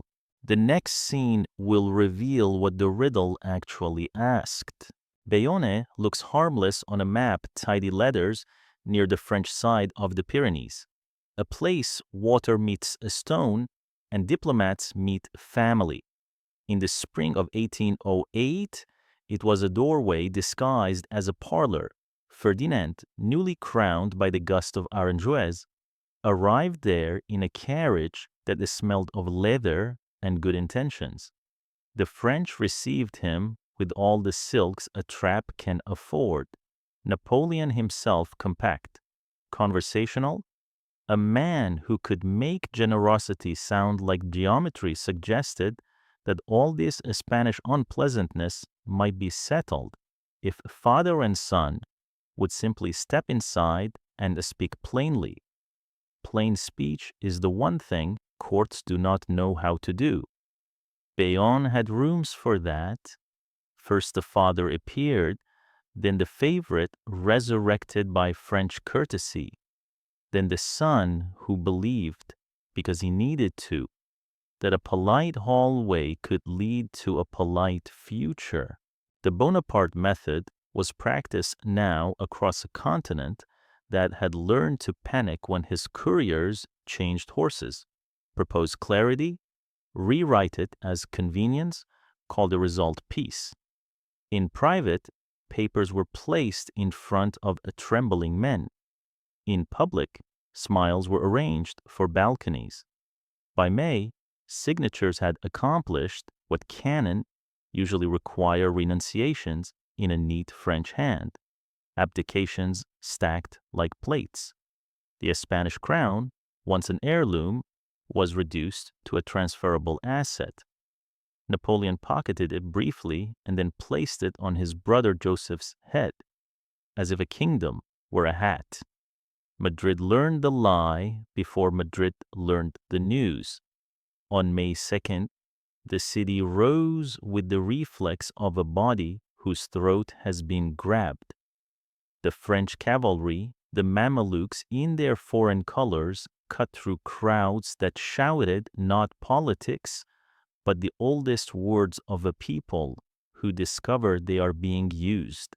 Goya would later paint what the morning and the night felt like a horse rearing over a man who holds a knife because he has nothing else, a lantern that does not comfort, a firing squad that has replaced formality with efficiency. In those paintings, you can hear the change of a country's voice. The war that followed was two wars at once. In the salons of Europe, it was the Peninsular Campaign, discussed with little flags stuck into maps, with dispatches folded into waistcoats. In Spain, it was the War of Independence, conducted by men and women who knew hills by their baptismal names and who learned to turn geography into a weapon. Guerrilla is a word that Europe had to borrow from Spanish. It means simply little war. But in Spain, it learned to mean a nation refusing to be swallowed whole. Curates hid muskets under cassocks. Muleteers moved news faster than generals. Widows, who had been taught to lower their eyes, learned to aim. The British arrived with drums and catalogues of regimental pride. First, Sir John Moore, who marched his men up and then down the long ladder of the peninsula, dying at A Coruña under a sky that refused to choose a side. Then Wellington, cooler than the climate, who made the war into a science of lines and timings, and who spoke of the Spanish with the rough affection of a man grateful for allies and exhausted by them. The French were brave and often brilliant. They were also too far from home, and the Spain is a long hunger for armies that do not speak her language. Supply lines grew brittle. Marshals discovered that victory could not teach countryside to obey. The British won some battles with a neatness that still makes historians tap their pencils. Talavera, Salamanca, Vitoria, and lost others with the old, familiar human mess. The Spanish won and lost everywhere and always in skirmishes named for bridges burned and wheat fields flattened. While cannons argued in valleys, Cadiz did something that looked impossible anywhere else it legislated, a city on the lip of the Atlantic, full of merchants and fumes and stubbornness, held out while French banners ringed it at a distance they could never close. Representatives assembled there who were not quite a nation and not quite a party, lawyers, soldiers, men with strong opinions and stronger mustaches drafted a constitution in 1812 that promised a Spain one could imagine without a king and still call Spain. They called it La Pepa after St. Joseph's Day because the Spaniards will nickname even their future. It declared things that had sounded like blasphemy when whispered and like common sense when printed representation, sovereignty not as a trophy but as a birthright. limits on the very power that had so often mistaken itself for medicine. The Cortes debated while the sea breathed, and a document emerged that made Europe notice that defiance can be tidy as well as bloody. And where was Ferdinand while his name billowed over 1,000 banners in Valençay? Not a dungeon, not a showcase, something worse for a man who liked to translate feeling into blame a velvet cage. Talleyrand's chateau was handsome, in the way French country houses are glass to admire the garden. Servants trained to walk as if they were silence. A cellar that could console any defeat until midnight. The prisoner king could walk in the park, read, write letters supervised by men who smiled as they made their small black marks, receive controlled news, and grow fat on the indignity of comfort. Napoleon preferred his hostages to be well fed. Starving men are unpredictable, and a treaty always sounds better signed by a man who looks content. The fiction was that Valençay preserved Ferdinand from the dirtier necessities of politics. The truth was that it preserved him from the friction of his people. A myth thickened around him because myths need distance more than they need saints. In villages you could find candles beneath images not of the Virgin, but of El Deseado, the desired one, the prince who had toppled the favorite and would topple the French on the day he returned.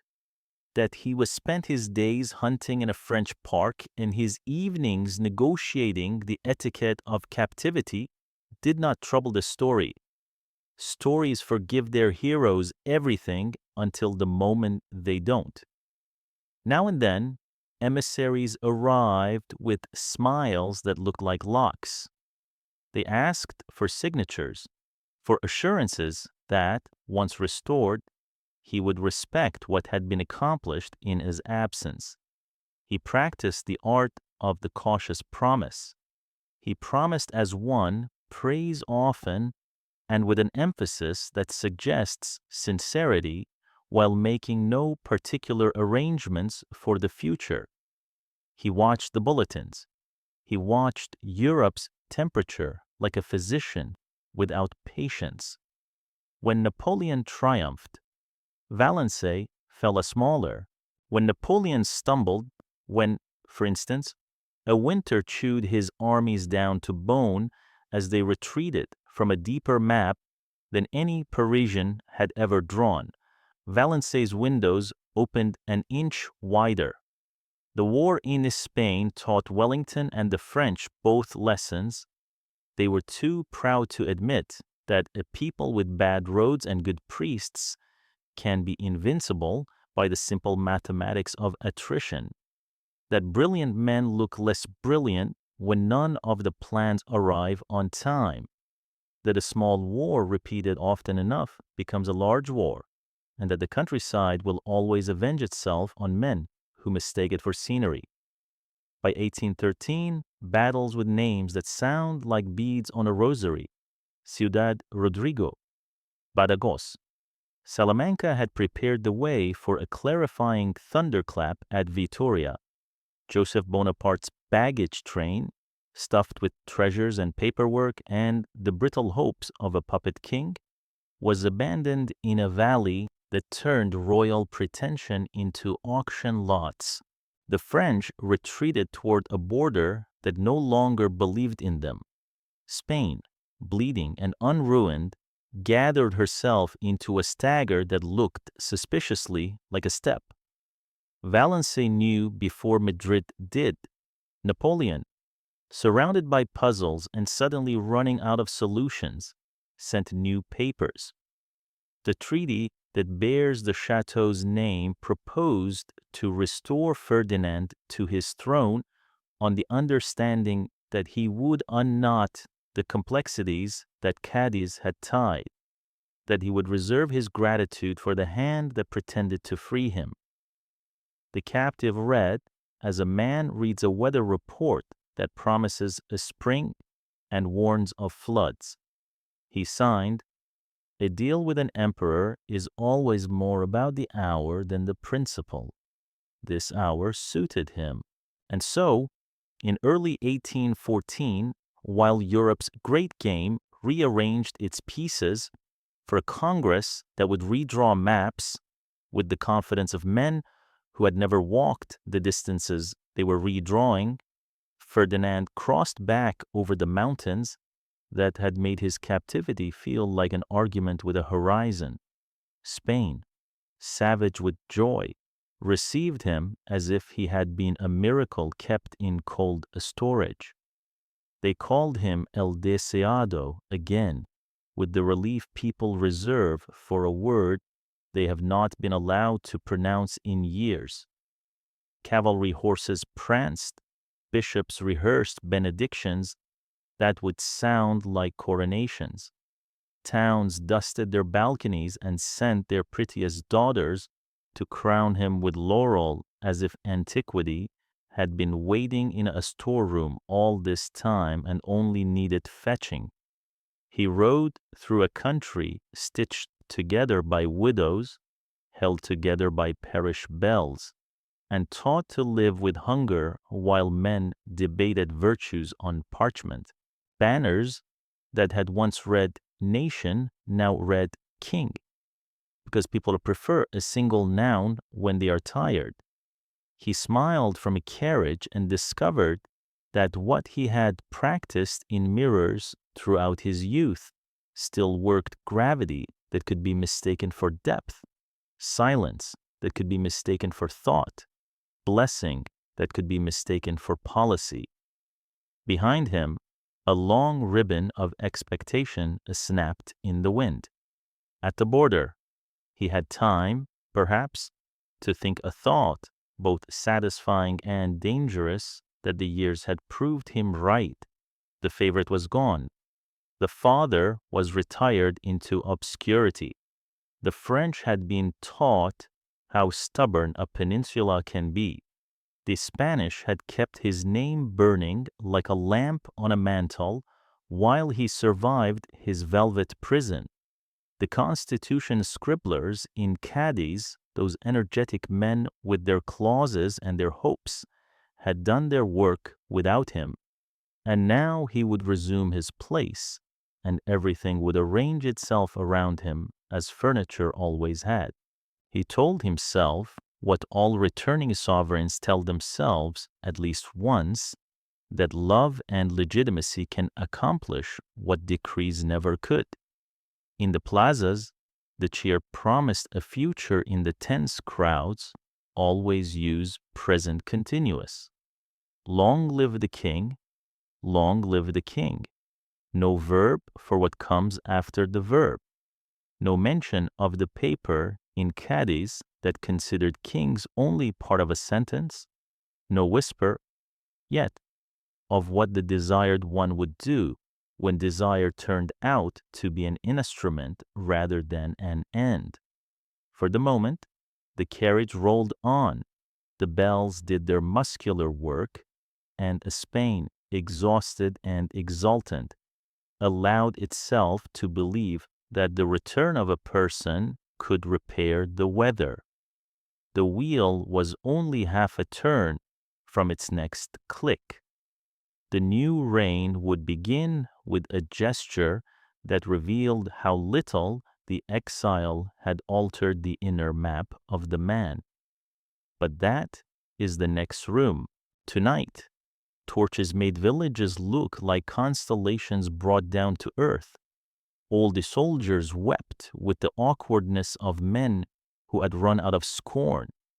Children shouted the syllables of a king's name because they were what the adults were shouting. And over all of it, the Pyrenees held their breath, as mountains do when they have learned how much men can change while not changing at all. He crossed the border as El Deseado, the desired one, and within weeks began to teach Spain the difference between desire and deliverance. The road from Valencia toward Madrid was a pilgrimage route made of dust and applause. Priests brought relics, veterans brought flags bleached by a war that had eaten their youth. Widows held up children as if a glimpse of a king conferred a sacrament. Ferdinand VII bowed from his carriage in a manner that could be mistaken for gratitude or gravity, and men who had spent years firing on French columns wept because victory at last had a face they could touch. The greetings were rehearsed, but the decision that mattered was not. In trunks rattling toward the capital lay a tidy plan the Cortes of Cadiz had written it during the siege wind and salt that imagined a Spain held together by law instead of habit, a constitution signed in 1812, clauses like scaffolding, sovereignty relocated from a single body to a nation that had bled for it. They had waited for their absent king the way craftsmen wait for a patron who will admire the work and fund the future. Some of those same men climbed the staircases of palaces now, letters in their pockets, ready to offer a document to a monarch whose name had floated above their courage for 6 years. At Valencia, a different paper found his hands first. It called itself a manifesto and wore the perfume of antiquity. Deputies absolutists with an education in nostalgia styled themselves Persians and argued that the natural estate of Spain was a benevolent despotism, polished by councils and decorated by piety. The Constitution of Cadiz, they wrote, was an emergency contraption erected by men too nervous to see the eternal. Return, sire, to what we were before the storms. We will call it restoration and trust that the word will convince even the weather. Ferdinand read both futures and recognized himself in one of them. On May 4, 1814, he annulled the Constitution with a flourish that sounded, to those crowded in the courtyard, like the end of crisis, and to those who had memorized La Pepa, line by line in candlelight, like the beginning of a longer one. The king declared all that had been legislated at Cadiz null and void, and promised to be for his people what fathers say they will always be for their children enough. A week later, he entered Madrid under arches of laurel and murmurs of relief that did not know their own price. The city performed obedience like music it had not had time to rehearse. Bells practiced optimism. Banners promised calm. In the palace, Ferdinand practiced his old habit of secrecy and discovered that it sounded like authority when the room was large enough. He preferred listeners who agreed before he spoke. Ministers who had survived France by arguing with reality found themselves shelved for men who could be relied upon to echo. The old furniture of absolutism returned from as storage and was positioned in familiar corners. Censorship, councils with narrow doors, informers brisk at their errands. Spain did not so much turn back the clock as set it under glass and pretend the ticking was a choice. The Inquisition, which the liberals had suppressed, crept back into rooms as if it had only stepped out for air. Not the medieval theater of torches foreigners imagined Spain had outlived its own caricature, but a modern engine for policing a speech and print, a clerical bureaucracy that knew how to keep a file and how to turn a whisper into a summons. Confessors returned to their old double role, physicians of souls and auditors of opinions. Printers learned again how to set type that would please. The chill that had haunted the corridors of ecclesiastical courts for centuries put its hand, light but unmistakable, on the shoulder of the age. The king's mercy and the king's memory parted ways. Men who had shouted viva at his carriage one week found themselves before magistrates the next, asked to account for words uttered in the wrong plaza in the wrong year. For the afrancesados, the Spaniards, who had accepted Joseph Bonaparte's government out of pragmatism, conviction, or simply the instinct not to be crushed by the nearest boot, there was little mercy at all. Exile for some, silence for many, the slow stripping of reputation as if honor were a garment that could be unstitched, seam by seam. For liberals who had harvested a nation out of disaster with the tools of paper and persuasion, the blow was harder because it was more intimate. They were told that the future they had imagined during bombardments was a youth's mistake. Prisons learned once more the names of men who had taught other men to say we. In Madrid's cafes, the word changed. El deseado, the desired one, began to share a space on tongues with another name, one the king would never forgive the people for inventing El Rey Felon, the felon king. It was a slur with a history, and slurs are histories compressed into a weapon. The men who used it were not Republicans by ambition so much as by despair.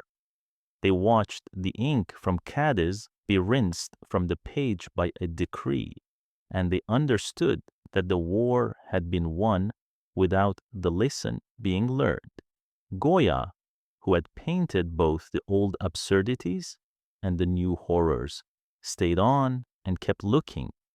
His portraits from these years are less flattering even when they flatter. They seem to know that a pose can be a prophecy. In the tapestry of court life, he found more black thread. In private, he etched capricos again, because irony is a form of prayer when power cannot hear you. The king did not roar. He did not need to. He preferred the slow constriction of arteries to the spectacle of decapitation. The Cortes was reconstituted as a ceremony, consulted when convenient, dismissed when not. A police of paper grew around him, reports, memoranda, secret letters that grew high enough on a desk to look like certainty. He walked between them and believed the path was paved. The press, which had tasted freedom in Cadiz and discovered in it a drink that makes ordinary men eloquent, found itself ordered back to water. Typography is a sensual art. Censorship is a diet. Spain grew thinner in words and thicker in silence. Not everything in these years was black, and that is part of the confusion that feeds bad rulers.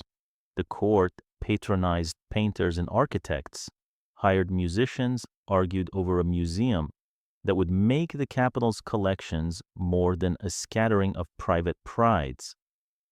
The Prado rose first as an idea initiated under Charles IV and Godoy, and then as a place Ferdinand's court came to inhabit, proof that a nation can advance the beautiful while retreating in the necessary. The king could point to marble and canvas and say, "See, we are not barbarians," and men already clicking their tongues at new arrests would have to nod at the Velázquez's in better light. The countryside tried to reset itself to peacetime and found that peace has new arithmetic after a war. Men who had solved their problems with muskets were asked to solve them with petitions. They lacked both the patience and the belief. Clergy returned to their villages bearing both sacrament and suspicion. They could marry a couple on a Sunday and report on a pamphlet on Monday and call it the same vocation. Taxes knocked and harvested where the army had already taken its tithe. The poor, who had learned to hope in Cadiz when men in coats argued their case with uncommon eloquence, discovered that hope was again a luxury import. Ferdinand collected opponents in two ledgers, the visible ones, whom he could jail or scatter through exile to London and Paris, and wherever a Spanish coffee-house arguments were appreciated, and the invisible ones, who continued to wait inside regimental tents and university lecture halls for a gesture they could call honorable. The king's policy toward both was the same denial that they amounted to anything but denial functions, like whether men dress for it and carry on. He had returned from Valençay convinced that God had preserved him for a lesson in obedience his father had botched. That is the drift of many restorations, the belief that the old forms failed because they were poorly observed, not because the world moved.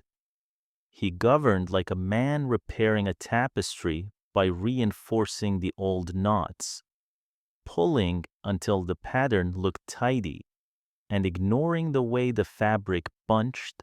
The years acquired a rhythm Spain would recognize with a tired nod for generations: repression, rumor, an attempt somewhere to shout loudly enough to wake the capital, and then the sound of doors closing. There were prisons filled with the wrong sort of patriot. There were amnesties that worked like fishing nets, letting through the loud and catching the dangerous and quiet. There were men in cassocks who understood that saving souls and saving an order could be placed on adjoining lines of a ledger and balanced. In all this, the memory of Cadiz did not evaporate. It condensed. Smuggled copies of the Constitution became talismans, treasured with the same fervor once reserved for the scapulars. The ideas, once shouted in a besieged port, were repeated over chessboards and whispered under street lamps. A generation of officers who had marched beside British columns and watched Wellington's engineers mark out neat lines against chaos grew old enough to run out of patience. In taverns up and down the peninsula, they tapped the table and counted the ways a pronunciamiento might work. The king believed he had extinguished fire because the palace grew quieter. He confused silence with peace and obedience with consent. He surrounded himself with men expert in convincing a sovereign that the nation inside a report is the same as the nation outside a window. He would find out, soon enough, that there are documents a monarch cannot annul and opinions a monarch cannot exile because they do not live in people so much as travel among them. For now, he walked the rooms whose portraits had trained him to see history as a hallway and felt restored to the center of a picture he had always believed was his. If the nickname Falon stung, he did not show it. He preferred the echo of Deseado, even if it was now mostly heard in the mouths of those paid to echo. The city lit its lamps. The palace rehearsed the oldest play in Europe, and somewhere far from the capital, a colonel with a voice like a trumpet rehearsed a speech that, when delivered, would pry open the neat seal the king had pressed upon a nation. She arrived with a painter's eye and a pilgrim's patience. Maria Isabel of Braganza, Portuguese Infanta, niece and bride of Ferdinand, crossed into Spain in 1816 with a trousseau of dutiful virtues and a private hunger for pictures, not trifles to decorate a corridor. but the large, breathing canvases the monarchy had hoarded for centuries, Titian's courtiers with their dangerous collars, Velázquez's air that seems to enter and leave the canvas at will, Saints by Zurbarán, folded into silence so intense you hear it. In a court that treated culture as ornament, she believed it might be salvation, or at least a truer mirror than the ones that flatter. They married in September, and Madrid felt briefly rehearsed again. Balconies crowded, livery brushed to a brighter black, bells with the stamina of confident cities. The new queen was 19, unpretentious in her carriage, the kind of young woman who looked at a room before she entered it, the way a restorer studies a cracked varnish, seeing what could be coaxed back to light. She brought with her a habit uncommon among royals who inherit tastes the way they inherit titles. She asked to see the storerooms. It was there, among rolled canvases and the shy masterpieces that had been sleeping too long, that she began to speak of a single house for Spain's pictures. Paint, arranged not as private proof of possession, but offered to a public that had bled and deserved to be consoled by beauty. Ferdinand permitted the talking because it did not argue with his power. He liked the Queen's seriousness precisely because it was not political. She could point to a Villanueva building begun decades earlier meant for natural history and imagine it repurposed as a royal museum of paintings and sculptures. He could nod and feel magnanimous without surrendering a single clause to men who wanted constitutions. The court, which loved projects with plaques, warmed to the idea a museum flatters a dynasty, it rebrands hoarding as heritage. Meanwhile, the domestic arithmetic resumed. A queen must be a hinge between galleries and nurseries. Spain wanted more than conversation and catalogues.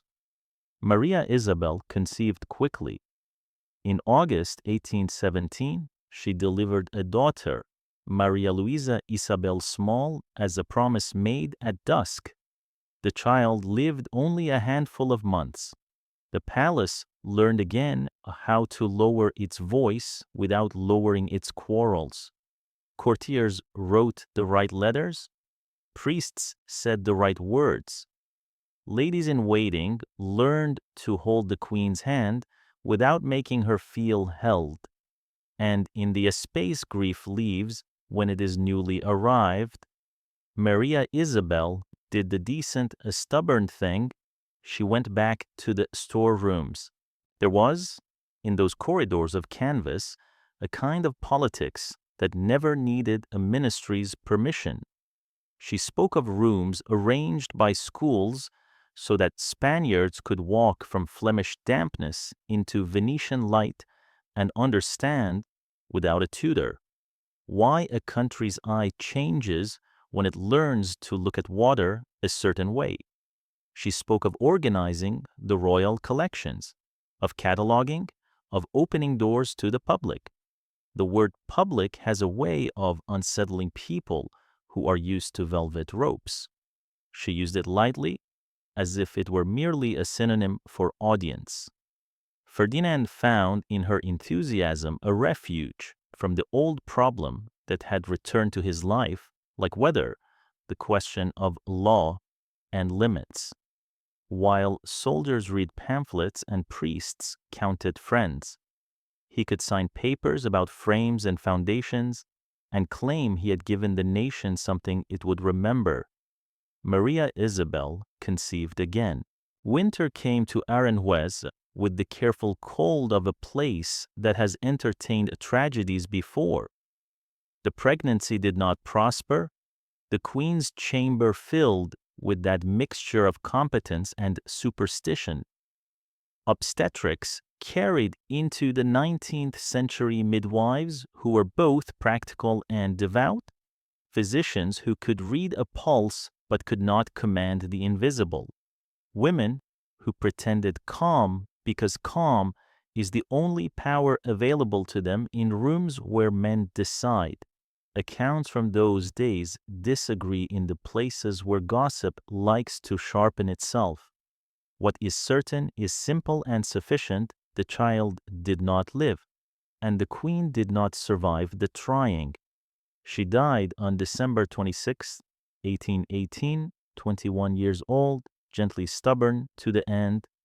Grief does two things at once in palaces: it moves people to tears and furnishes rooms with meaning they may not deserve.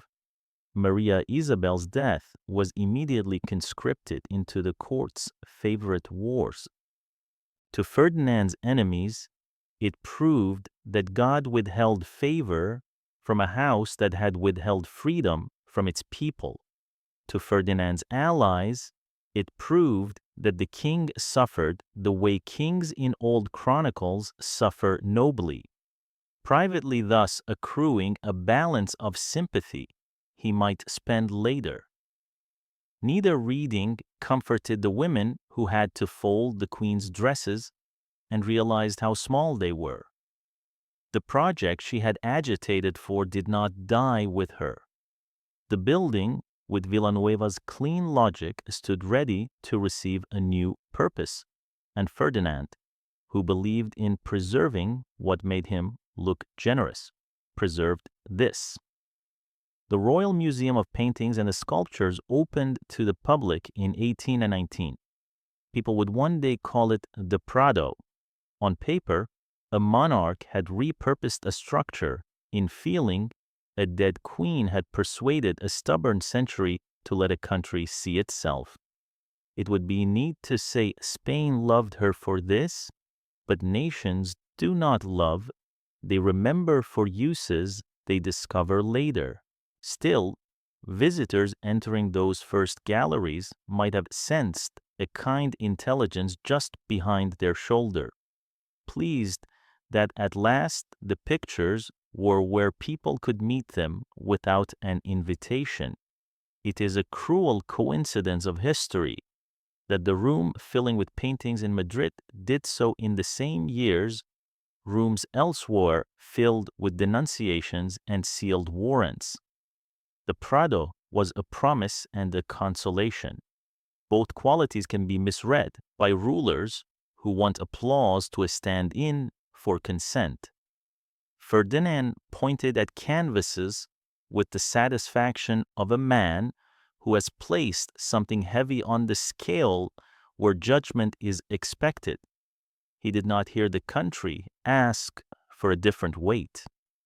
The queen's absence rearranged the palace's temperatures. She had been a kind of human moderation art as an alternative to argument, gentleness as policy's shadow. Without her, the old rhythms returned ministers who thought too quickly and those who thought not at all, priests who believed a nation's ills could be disciplined out of it, generals impatient for clarity and prepared to make it with drums. The king, increasingly prone to treat tenderness as a negotiable luxury, learned the wrong lesson from loss that any love which did not obey could be replaced by procedures that would. What did the people remember? A portrait painted after her death. That set Maria Isabel against the museum like a patron saint who does not require miracles, only the courage to open a door. A story simple, repeatable, that is Spain's most beloved house of pictures had a queen at its cradle, and quieter recollections, a sovereign who walked through storerooms instead of only through galleries, who asked names of guardians and listened when they answered, who thought exhibit labels were a kind of courtesy rather than an intrusion. In a country training itself to survive on symbols, she offered one that nourished without flattering. Ferdinand became a widower again, and grief, which had the chance to make him merciful, made him instead more certain that he could buy loyalty with the currency of spectacle. The museum's inauguration the following year looked, to his supporters, like proof that a king could make something large and generous appear at a gesture. To his opponents, it looked like a velvet glove over the same fist. Both readings carry a truth enough to sting. A nation will forgive almost anything if you give it a room in which to recognize itself. It will forgive almost nothing if you keep it from recognizing itself in law. In the ledger of this reign, Maria Isabel is a brief, luminous entry. She brought no heir past infancy. She brought instead an argument that beauty has uses beyond flattery. Perhaps that is why her memory as things she suggested, by presence rather than by manifesto, that power might spend itself on generosity without threatening itself with extinction. That suggestion outlived her. The gallery doors opened. Spaniards walked through and saw, among other miracles, how the light in Velázquez is a kind of citizenship. They left by the same doors into a city where the light fell on policemen's hats and on pamphlets read in curtained rooms. A museum does not cure a country. It does, however, give it a place to practice looking at truth, at lies, and at the difference until the practiced eye refuses easy comforts. Maria Isabel's name would be pressed into titles and prayers and the dignified stone of El Escorial. But her truest memorial is the corridor where children point and ask why one figure seems to breathe and another seems carved out of night. The answer to that question is in education. She gave Spain a house in which to keep asking it. The year turned like a key in a lock and found a different house on the other side. 1820 began, not in a parliament or a palace, but on a raw parade ground in Andalusia, where regiments bound for the Americas discovered that the ships were late and their patience was gone. Colonel Rafael del Riego Thin, intense, a man whose voice could travel the length of a street and persuade, the stones stood before ranks of men who had learned to hate the word embark. He did not promise them glory. He promised them a road that led, not across an ocean, but back into their own country. They were to march under the banner of a document many of them had never read and had only heard sung about in Cadiz taverns, the Constitution of 1812. A tune can carry a text further than a sermon. The mutiny at Las Cabezas de San Juan did not look like destiny when it began. Riego's column was small and the government's machinery, on paper, large, but marching is a kind of argument, and it persuades by repetition. Village after village greeted the constitutional shout with that peculiar relief people feel when someone names what they have been careful not to say aloud. In Madrid, the ministers consulted each other's eyebrows, then their ledgers, then their nerve. The king consulted himself, which is to say, he listened to the old choir in his head: order, lineage, obedience. The noise of Cadiz, a youthful indiscretion. Spain would someday forgive itself. The noise grew. By March, the capital understood that what had sounded like a provincial protest was becoming the new grammar. Crowds performed a simple civics lesson outside the palace.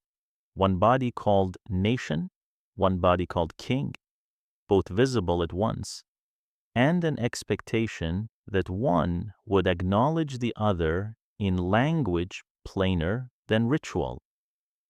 Ferdinand VII, who prized the power of the sealed room, found himself surrounded by open air. On March 9th, he accepted the Constitution with a sentence the country would memorize as both confession and preface. Let us march frankly, and I first, on the constitutional path. The words were clean and public. The intention was private and as old as his habits. The Triennial Liberal, 3 years, that felt, depending on where you stood, like dawn or like vertigo, began with music. The hymn to Rego became a street organ's favorite, played under balconies as if liberty required a chorus line. The national militia paraded, a citizen force in uniform, at once a guarantee and a threat to conservatives. An armed lecture on the dangers of enthusiasm. To liberals, a promise that law would not be left defenseless while ministers debated adjectives. The Cortes reconvened under ceilings that had not heard such voices since the siege, and the country's vocabulary widened sovereignty, representation, rights. Printers worked past midnight and discovered how quickly excess paper becomes a city's weather. Liberal Spain was not a Spain. Moderates, the docenistas, who loved Cadiz like a first love and insisted on decorum, argued with exaltados who preferred their air less filtered and their reforms swifter. The church, bruised by earlier suppressions and newly suspicious of every sentence that failed to genuflect, fought back with the means it knew: pulpit, confession, the slow pressure of 1,000 small refusals. The countryside watched the capital speak a new dialect and decided, often, that it did not like the sound. Old nobles, who had learned to tolerate a king's mood, had no practice tolerating a newspapers. Ferdinand watched, and while he watched, he worked. The man who had annulled La Pepa in a flourish 6 years earlier learned to practice sabotage with a penknife. He swore the oath the Constitution required and set about acquiring exemptions the spirit forbade. He wrote to the courts of Europe letters in the ancient tone, invoking the fraternity of thrones menaced by an age that had forgotten who ruled and why. To his ministers he offered a kind of dull compliance. To his envoys he offered a confidence as old as the Bourbons. This fever will pass if we keep the patient warm and delay the stronger medicine. The patient in the street kept walking. Clubs formed patriotic, loud, suddenly expert at procedure.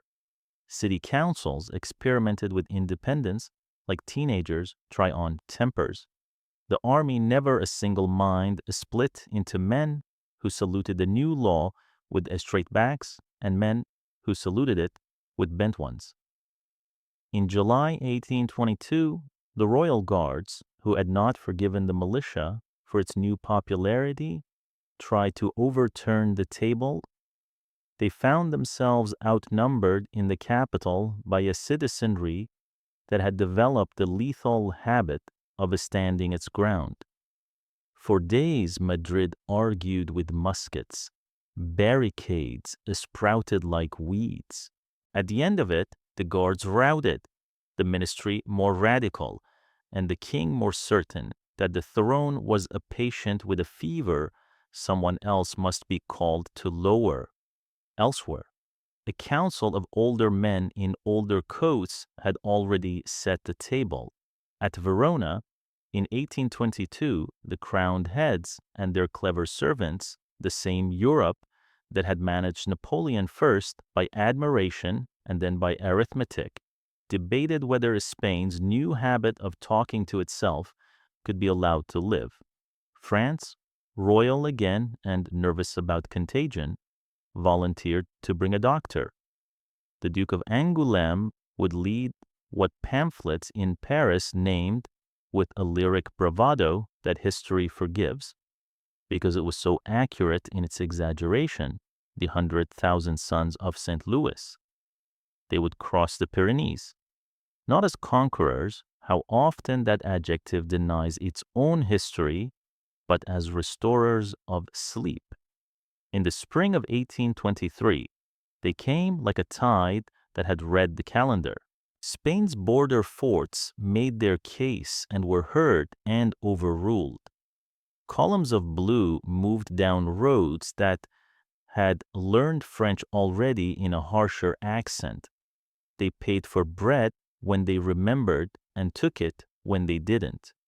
Liberal purists insisted that the nation must be defended with the purity of laws. Soldiers insisted that laws prefer to ride behind cannon. The national militia did what citizen forces do bravely, noisily, inconsistently, while the regular army did what split armies do. Towns opened gates to avoid being opened.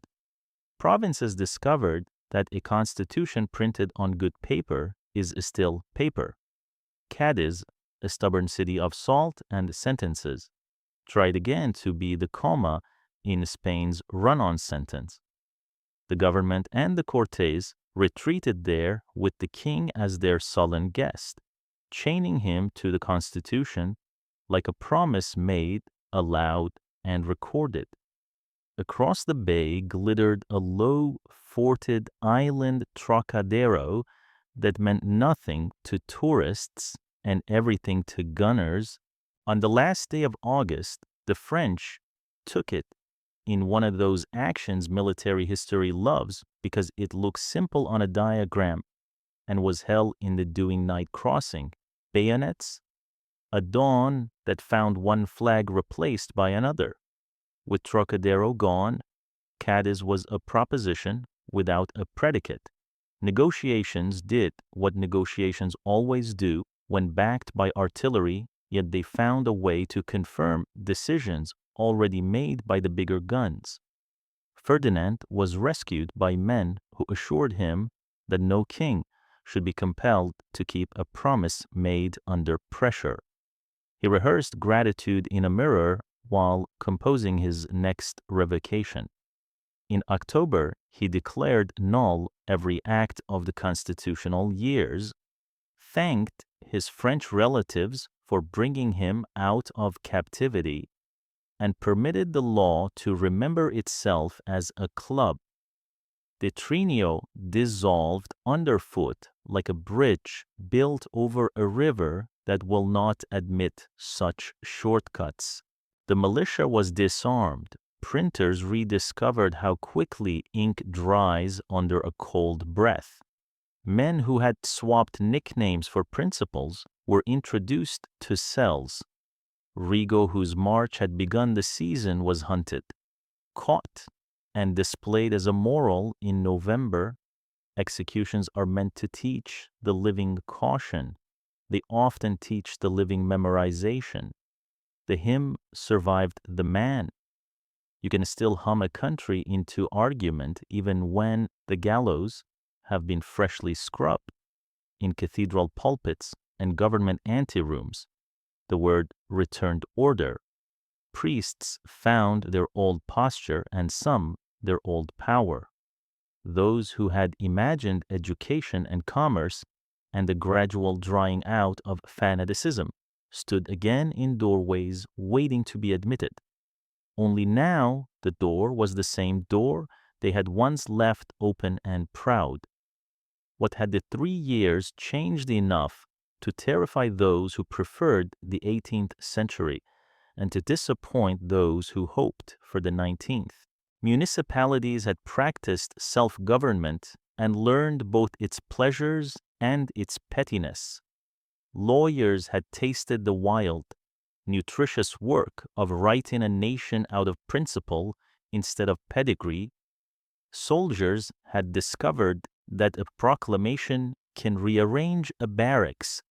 The church had learned that even a partial loss of privilege feels like exile. The king had confirmed what his enemies had guessed, that the oath in his mouth was a solvent, not a seal. France departed with handshakes and invoices, as good relatives do. They left behind garrisons of memory and the useful fiction that the restoration had been an act of charity rather than of fear.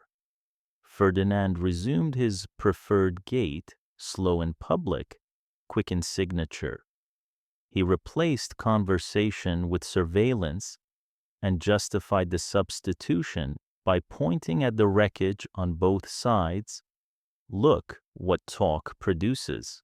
The decade that followed would earn its nickname not because thunder fell each day, but because a low pressure settled over the country and would not lift the ominous decade in which the law lost weight and secret papers put on muscle. There is a temptation to make the triennial a parenthesis, a bright aside between gloomy clauses. It is more honest to imagine it as an experiment that worked long enough to teach its enemies how to prevent it from working again. The men who survived it on every side became the next decade's teachers.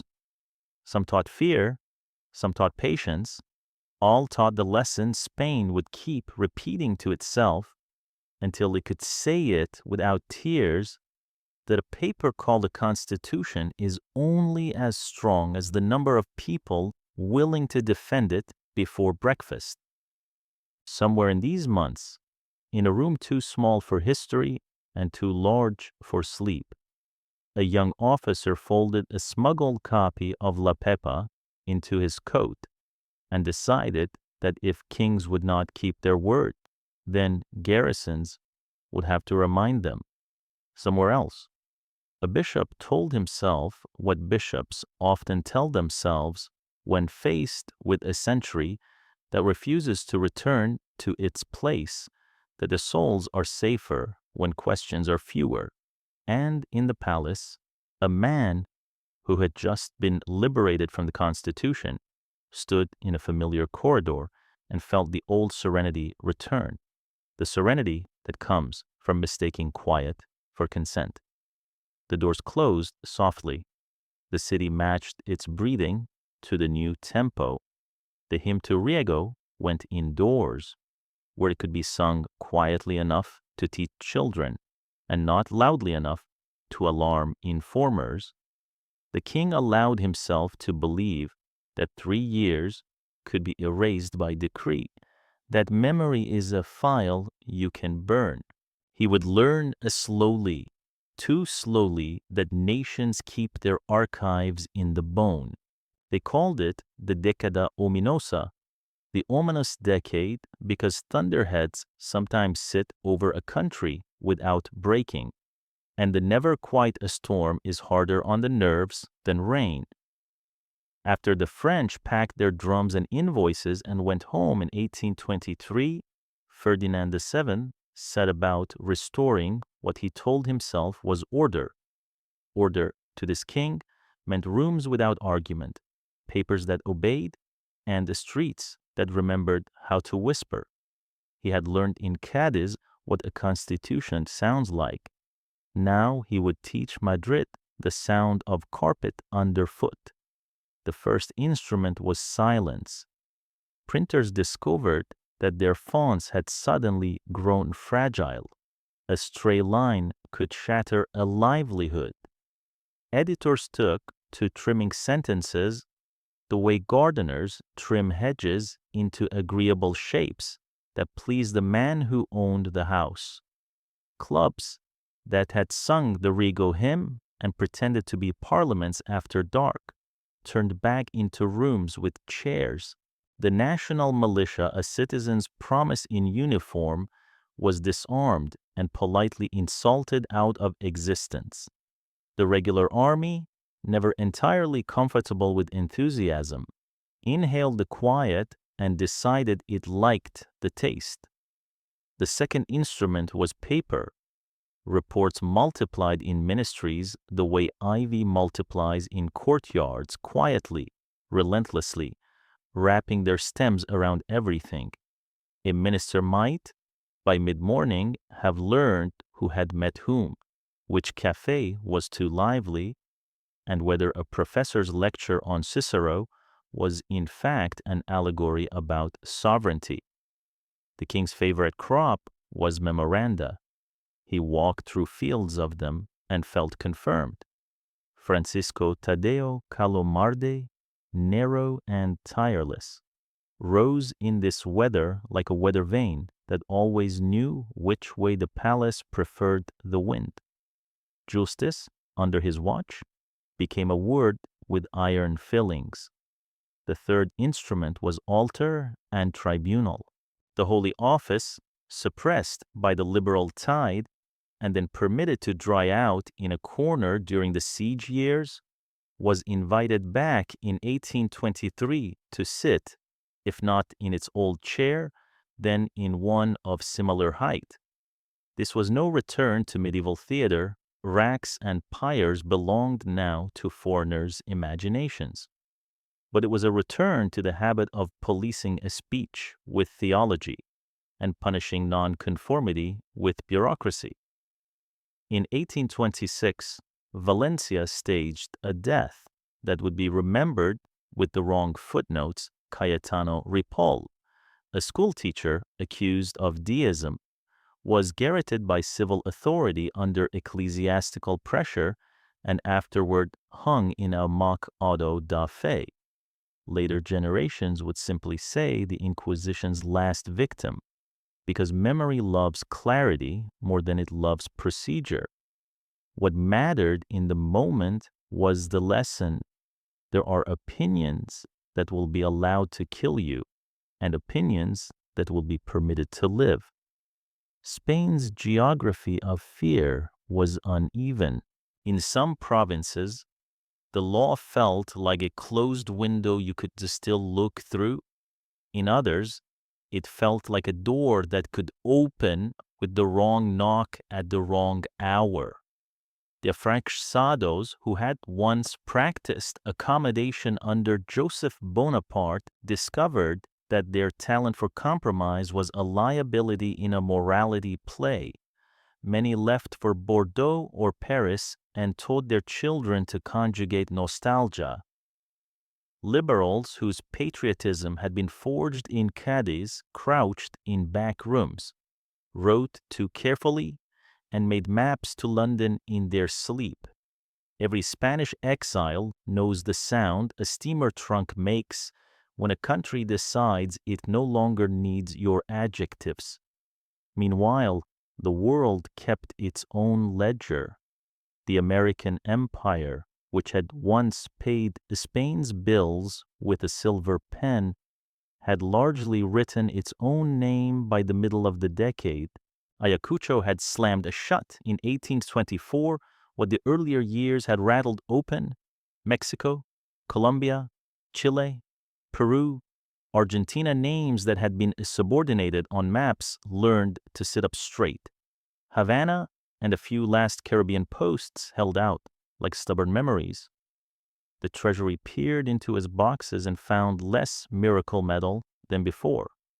Taxes tried to inflate themselves into a substitute and found that peasants and shopkeepers can be as inventive in refusal as ministers are in demands. Banditry, that old Iberian profession, recruited from men who preferred the clarity of a knife to the ambiguity of petitions. Roads became arguments. The state tried to win them with patrols and paperwork. Absolutism discovered, as it often does, that it could not satisfy even those who had asked for it. In 1827, Catalonia, cradle of factories and memories, rose in the War of the Agraviados, a scrappy, devout revolt by ultras who wanted more throne and more altar than even Ferdinand's restorers were giving them. Realist volunteers' royalist militia, meant to be the king's extended nervous system, behaved as devices do. When they accumulate resentments, they sparked. The palace put down the rising and pretended it had been a misunderstanding. It was rather a diagnosis. When the sternest patients begin to complain that the medicine is watered, the doctor should ask whether he has confused cure with ritual. The decade's policing did not prevent salons from surviving. They learned to murmur instead of declaim. A new etiquette flourished, a code of lifted eyebrows and shifted fan blades by which one could say, "I know without saying what one knew." Clergy, restored to old rights in many places, resumed their double-entry bookkeeping of souls and politics, absolutions on one page, observations on the other. Parish life, which had sustained Spain through the French years, now sustained it through the bureaucratic ones. Bells continued to call, and not only to Mass. Ferdinand's palace developed its own weather system. He moved through rooms as if the furniture owed him gratitude for being arranged. The habit of secrecy he had learned young now wore a marshal's sash. He trusted emissaries expert in reporting back only what would not trouble their master. He mistrusted the very men whose competence might have saved him. His health grayed. Insomnia rattled drawers. Digestion made its demands. The old Bourbon scowl deepened into a mask. He believed he had preserved Spain from chaos. What he had preserved most carefully was the feeling a certain sort of ruler wishes to inhabit, that if he does not hear the country is quiet, and yet, even within these narrow corridors, things moved. The Museo Real. His widow's legacy now and the court's ornament opened its galleries and taught a generation how to look. Engineers whispered about roads. Merchants calculated futures in which customs barriers might be lowered without lowering dignity. Officers dreamed, as soldiers do, of clarity that might be produced by drums when arguments have exhausted themselves.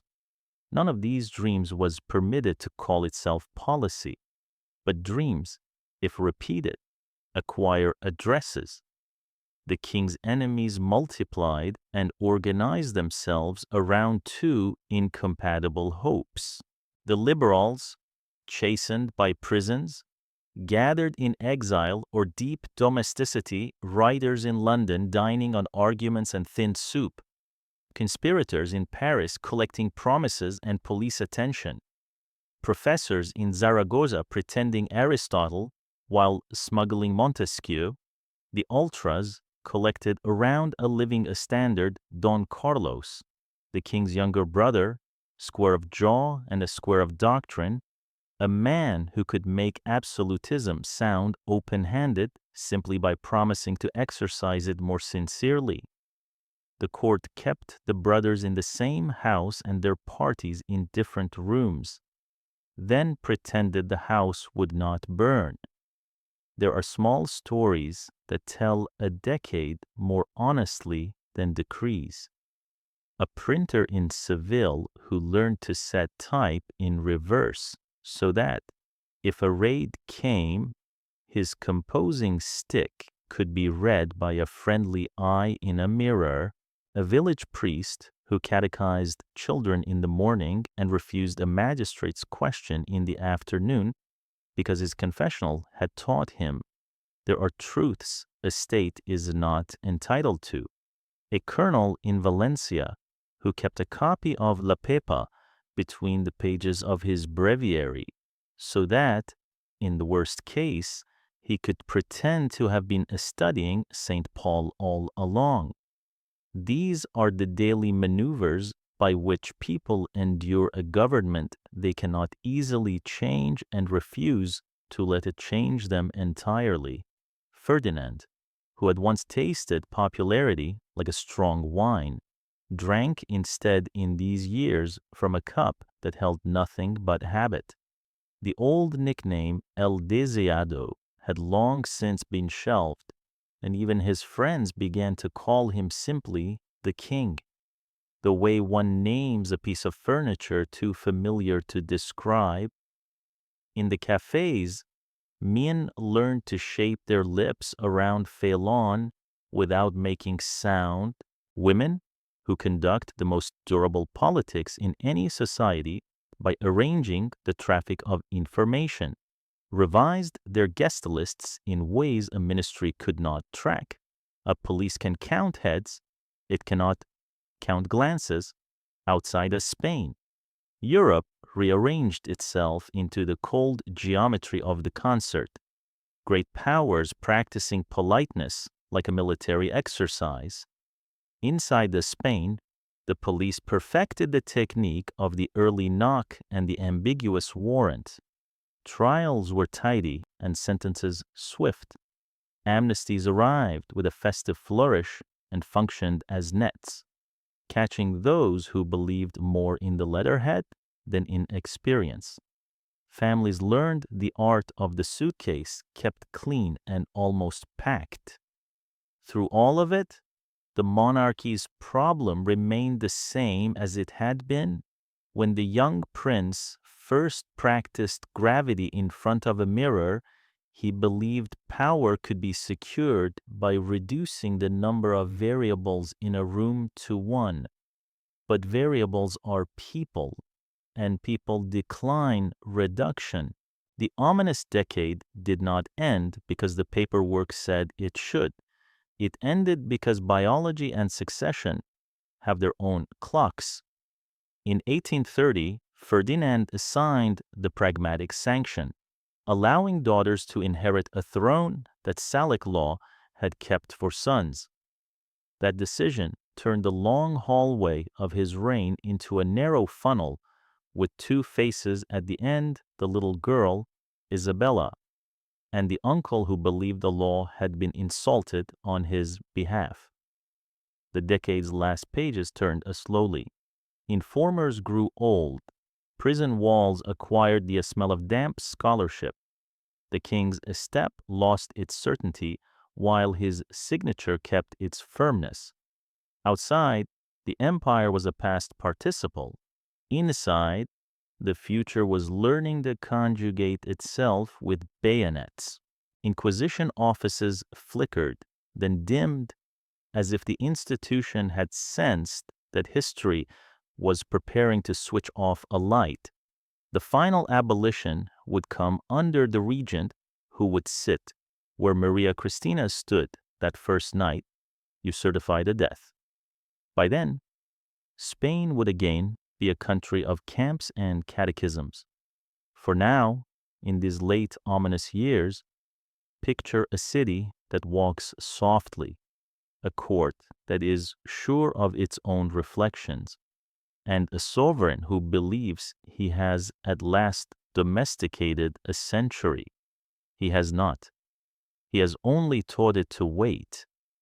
And the thing that waits in Spain, when it is kept waiting too long, is not patience. It is war. After the morning crepe for Maria, Isabel had been folded and stored.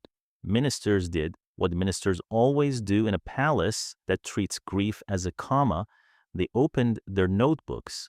Europe was a chessboard again, Vienna's tidy piece set alongside 100 impolite facts, and Spain needed a queen who could look like a treaty, even when she was only entering a chapel. The choice came from Saxony Maria Josefa Amalia, 16 years old in 1819, pale as a convent wall and as serious. She was a Wettin princess, raised among pieties that had weight. If you set one on a table, the table bowed slightly. She knew Latin prayers the way some girls knew French songs. She could recite, not perform virtue. The wedding was September, and if Madrid had learned to doubt the promises of ceremony, it had not forgotten how to stage one. Garlands, trumpets, and the old choreography of oath and ring. The bride's bow was clean and unadorned, a movement that managed to be both humble and unnegotiated. The court, which admired theatrical talent almost as much as it despised it, struggled to read her. Was she shy, or was she resolute?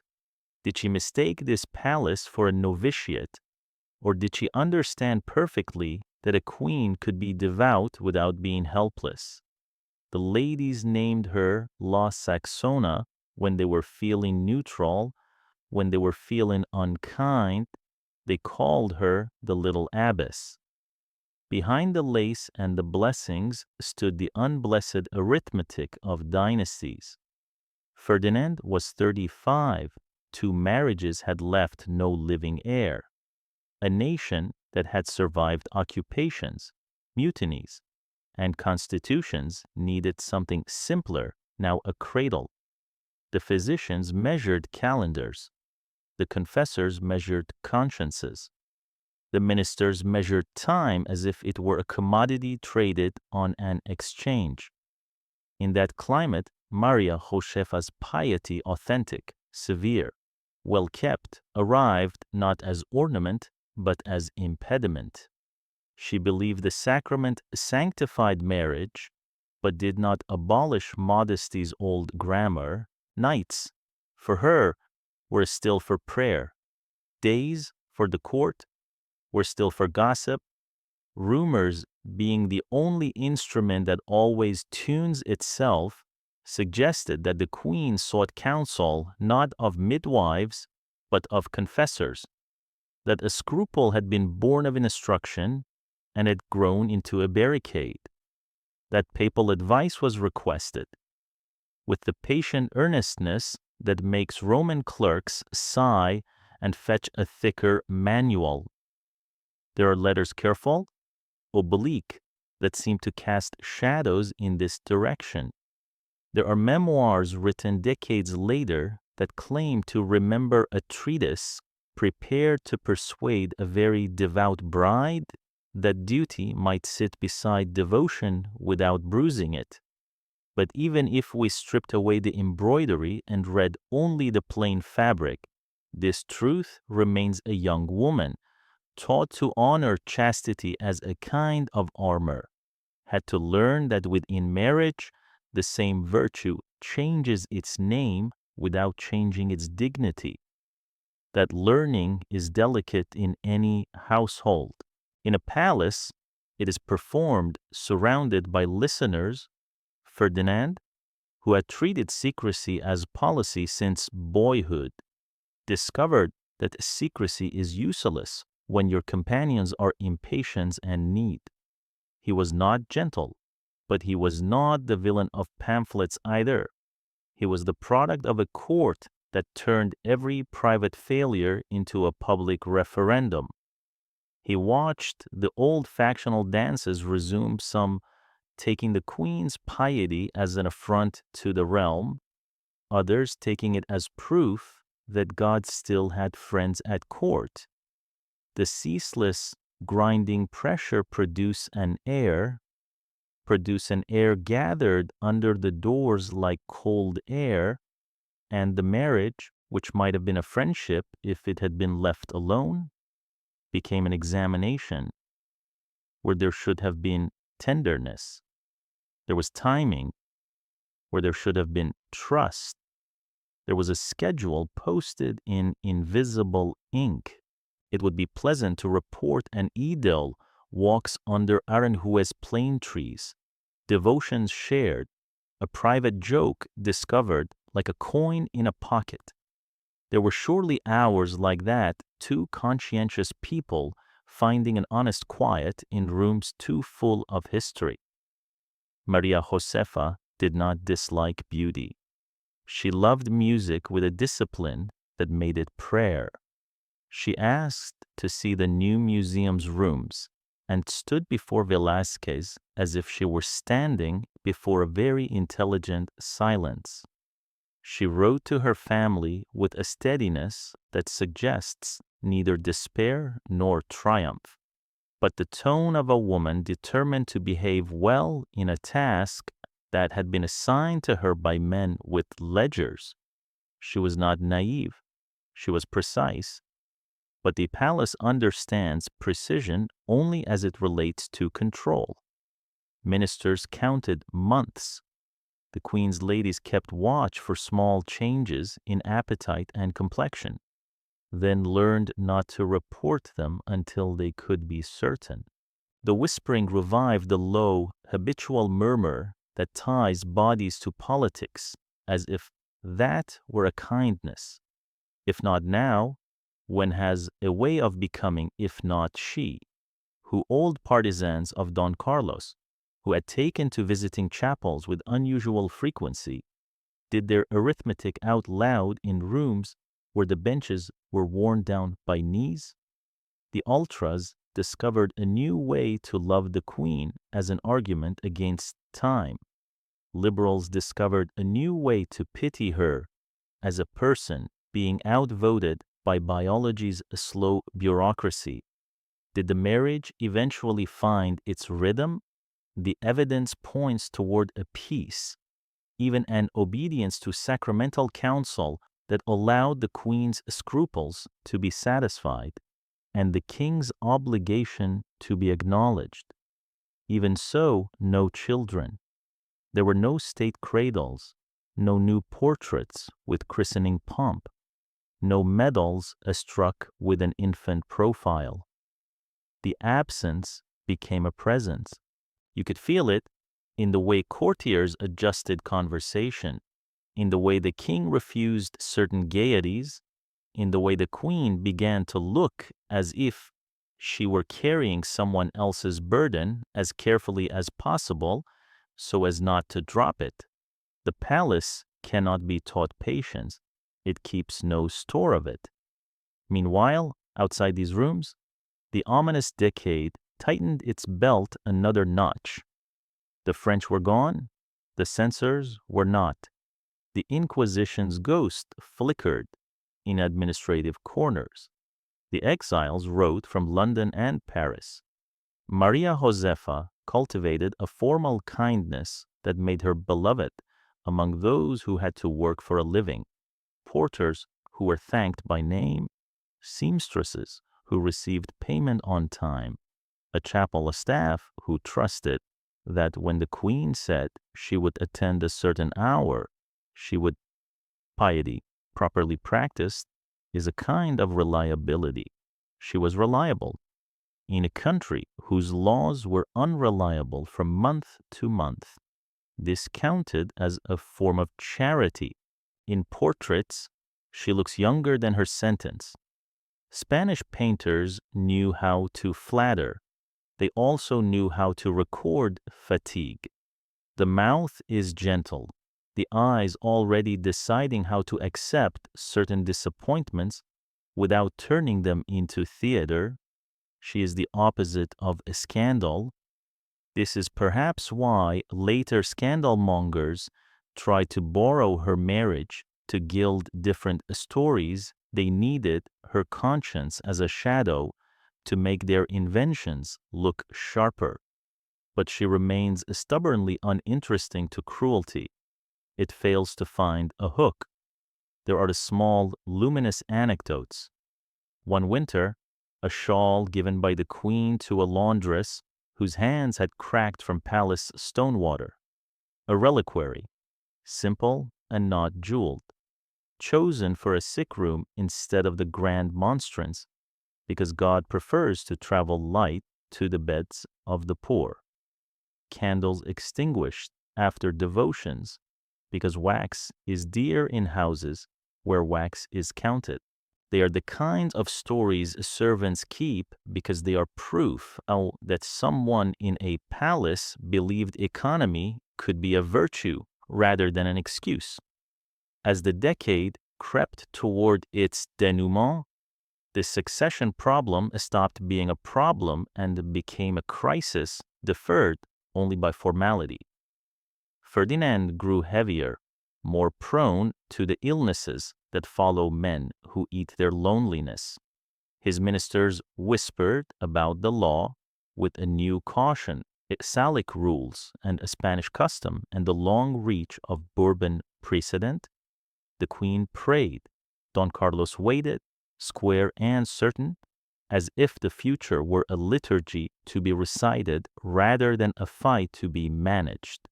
The army learned new pronouns, some rehearsed, we that meant the nation, others we that meant the faithful. All of this thinking happened in rooms adjacent to the queen's because biology had denied the palace the simpler conversation it craved. In May of 1829, the delicate balance failed, not political at first, but human. Maria Josefa sickened. Accounts say fever and did not recover. The doctors did what 19th century doctors do when faced with the sovereign fact of a failing body bled a little, argued softly in corners, applied poultices that soothed their own consciences. The chaplain brought the viaticum. The staff gathered into the posture that absorbs shock without breaking.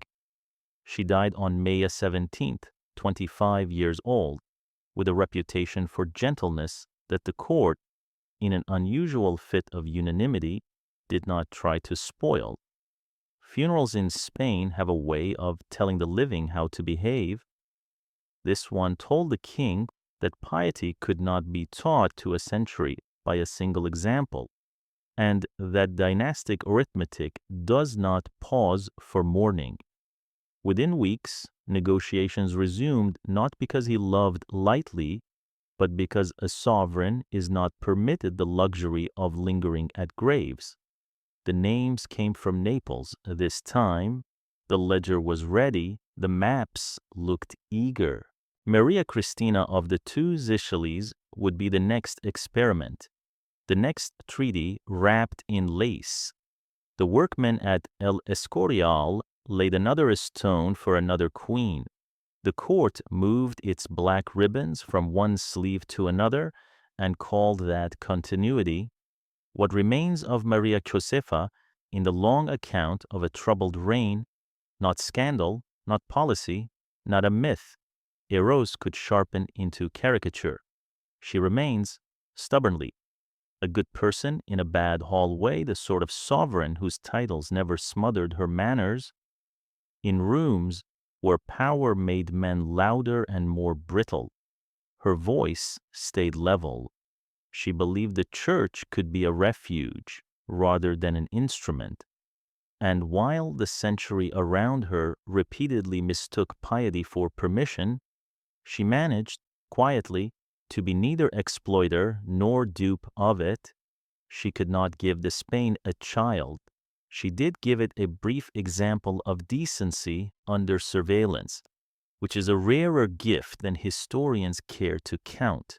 A reign's character is revealed not only by its battles and decrees, but by what it does with people who cannot give it what it wants. In this test, Ferdinand learned the wrong lesson again.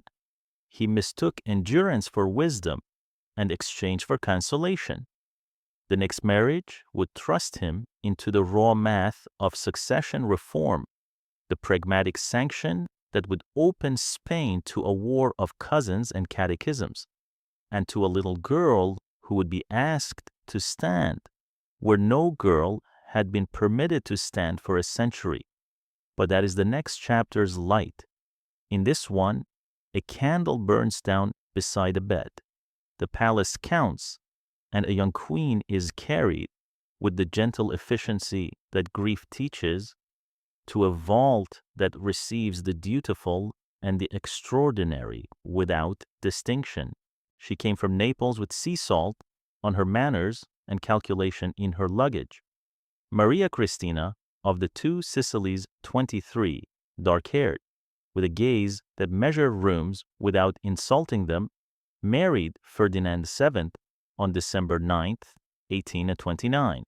The ceremony did what royal ceremonies always do. It reassured the furniture. But the woman at the center of it had not come merely to decorate a reign in its late season. She understood that the Spain was entering the age when a queen would have to be a hinge, not a jewel. The palace placed its bets quickly. The old courtiers prayed for a son with a single-minded piety that finally had nothing to do with God. The ultras, who had spent the ominous decade mistaking punishment for stability, whispered a single name in sacristies and salons, Don Carlos. They loved Ferdinand's younger brother like a principal square, uncompromising, a man who would fasten Spain to a version of the past that believed itself eternal. If the new queen produced a boy, their whisper would become a prayer of thanksgiving. If she produced a girl, their whisper would become a war hymn. Maria Christina learned these arithmetic problems before she had unpacked. She conceived almost at once. On October 10th, 1830, Madrid opened its windows to the cries of an infant who arrived like a question, a girl, baptized Isabella. Courtiers congratulated the king with the sincerity practiced by people who do not control the future. He held the child and found in her weight a reprieve and a provocation. He had already signed, that spring, the document that turned bedrooms into battlefields, the Pragmatic Sanction, which revived what Charles IV's Cortes had quietly approved in 1789, and everyone had allowed to sleep female succession as Castile once knew it, not the imported Salic knot Philip V had tied in 1713. With his signature, daughters could inherit. With his signature, Don Carlos became a claimant whose chief credential was certainty. The paper had the truth of law. The country had the memory of a habit. Spain remembered fathers giving to sons the way forests remember prevailing winds. Carlists, the word, would soon harden into a party, and then a militia declared that a king cannot rewrite the blood's grammar. Cristinos, those who attached their hope to Maria Christina, and the infant whose cradle was now an argument, replied that Spain was not France and that law, not custom, wears the crown when doubt enters a room. The king found himself, as he always did when principals arrived, dressed as people, more comfortable with signatures than with speeches. He pointed to the decree. He pointed to the child. Maria Christina set about being plausible. That is a rarer talent than charm. She learned the palace routes a queen must know, chapel to nursery, to council, at the pace of a woman who has calculated how little time a century will allow her. She cultivated allies not only among titled men, but among the indispensable, unremarkable secretaries who knew where papers slept, chamberlains who knew which doors actually opened, colonels who understood that loyalty can be watered without being drowned, bishops who could count beyond the sacristy and add correctly to the sum called a Spain. She smiled seldom and strategically.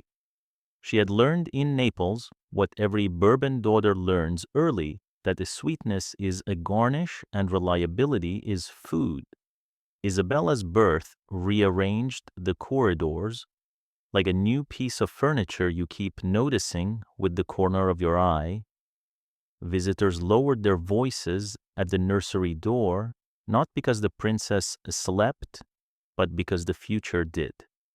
In the galleries, the portraits watched with the indifferent courtesy of oil.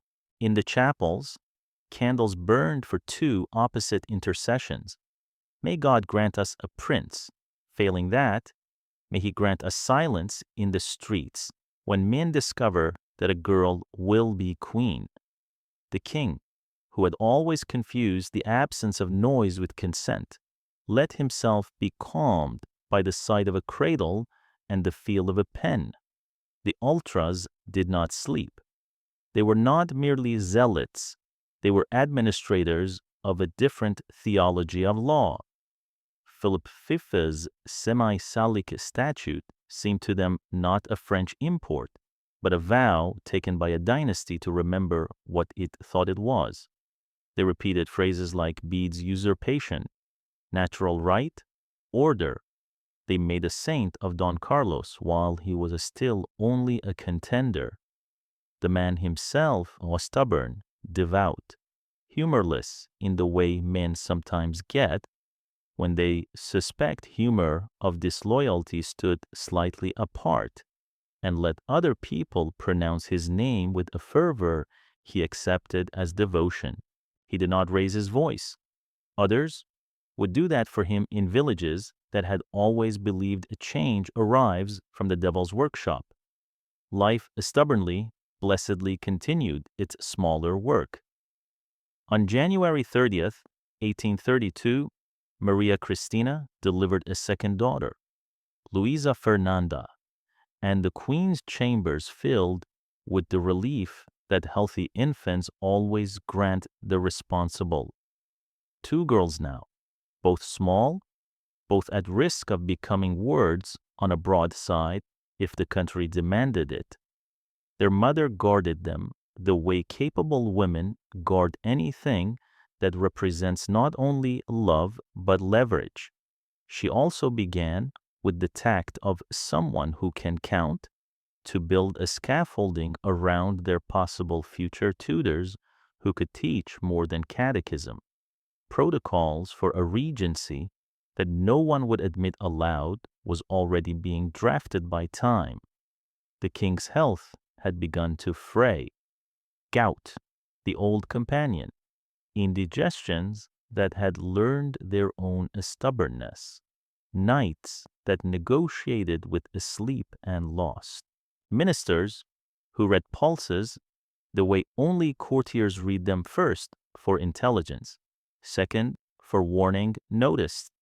The court learned its old ugly music, the careful step of men who must pretend a sovereign is ageless, while preparing to live without him by October. Don Carlos's adherents sharpened their syllogisms into sabers. Cristinos set up a table where compromise might be served warm enough to eat, and in rooms beyond everyone's reach, the kitchens, the laundries, the porter's corners, the talk settled into the terms people always find when power's face goes gray. Will there be shooting? Will the shops open? Will the price of bread climb up a ladder? It has already ascended too many times. Maria Christina did not pretend she could make Spain gentle by being gentle. She set about something humbler and more difficult, making it governable by being credible.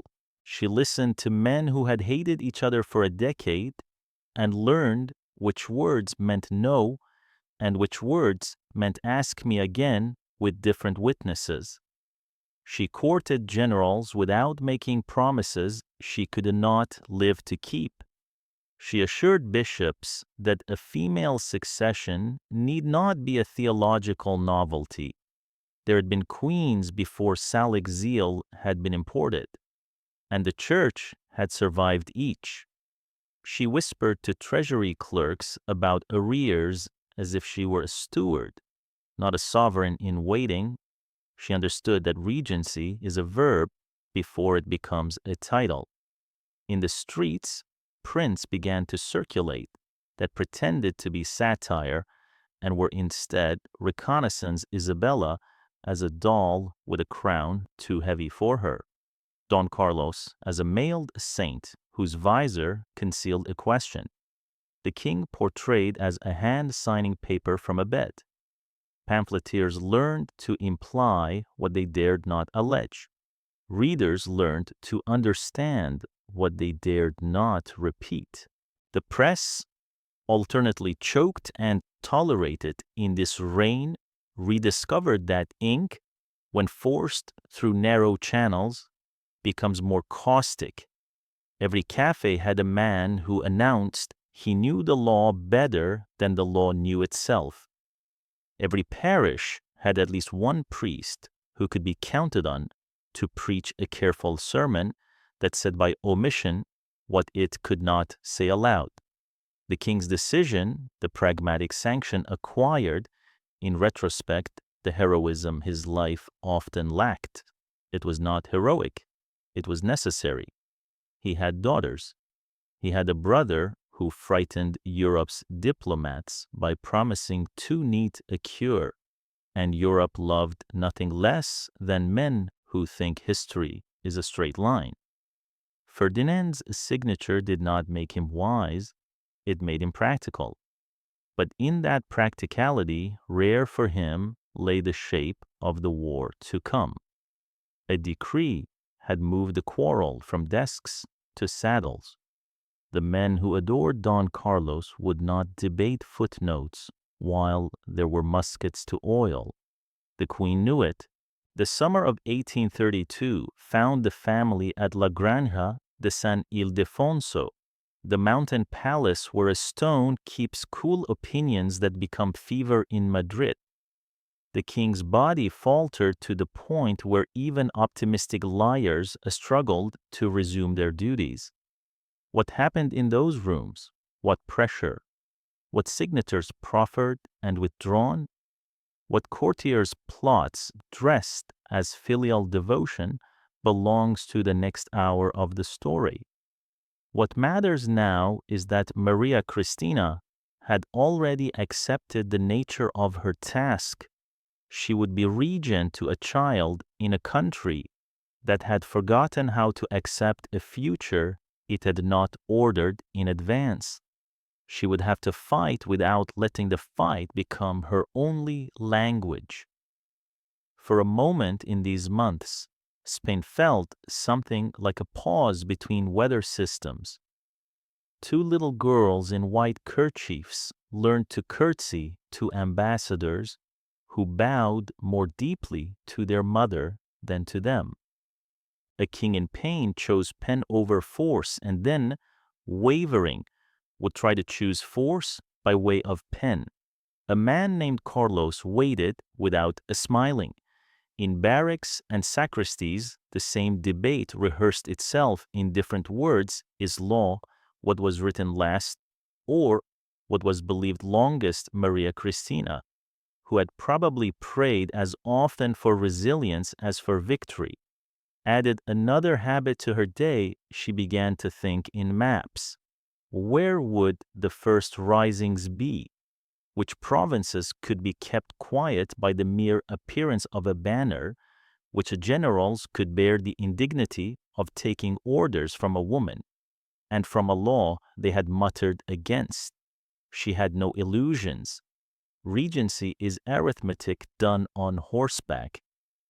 But she also understood something Spain needed at that threshold, that the crown could be defended without being adored, that legitimacy does not require sainthood, only survival.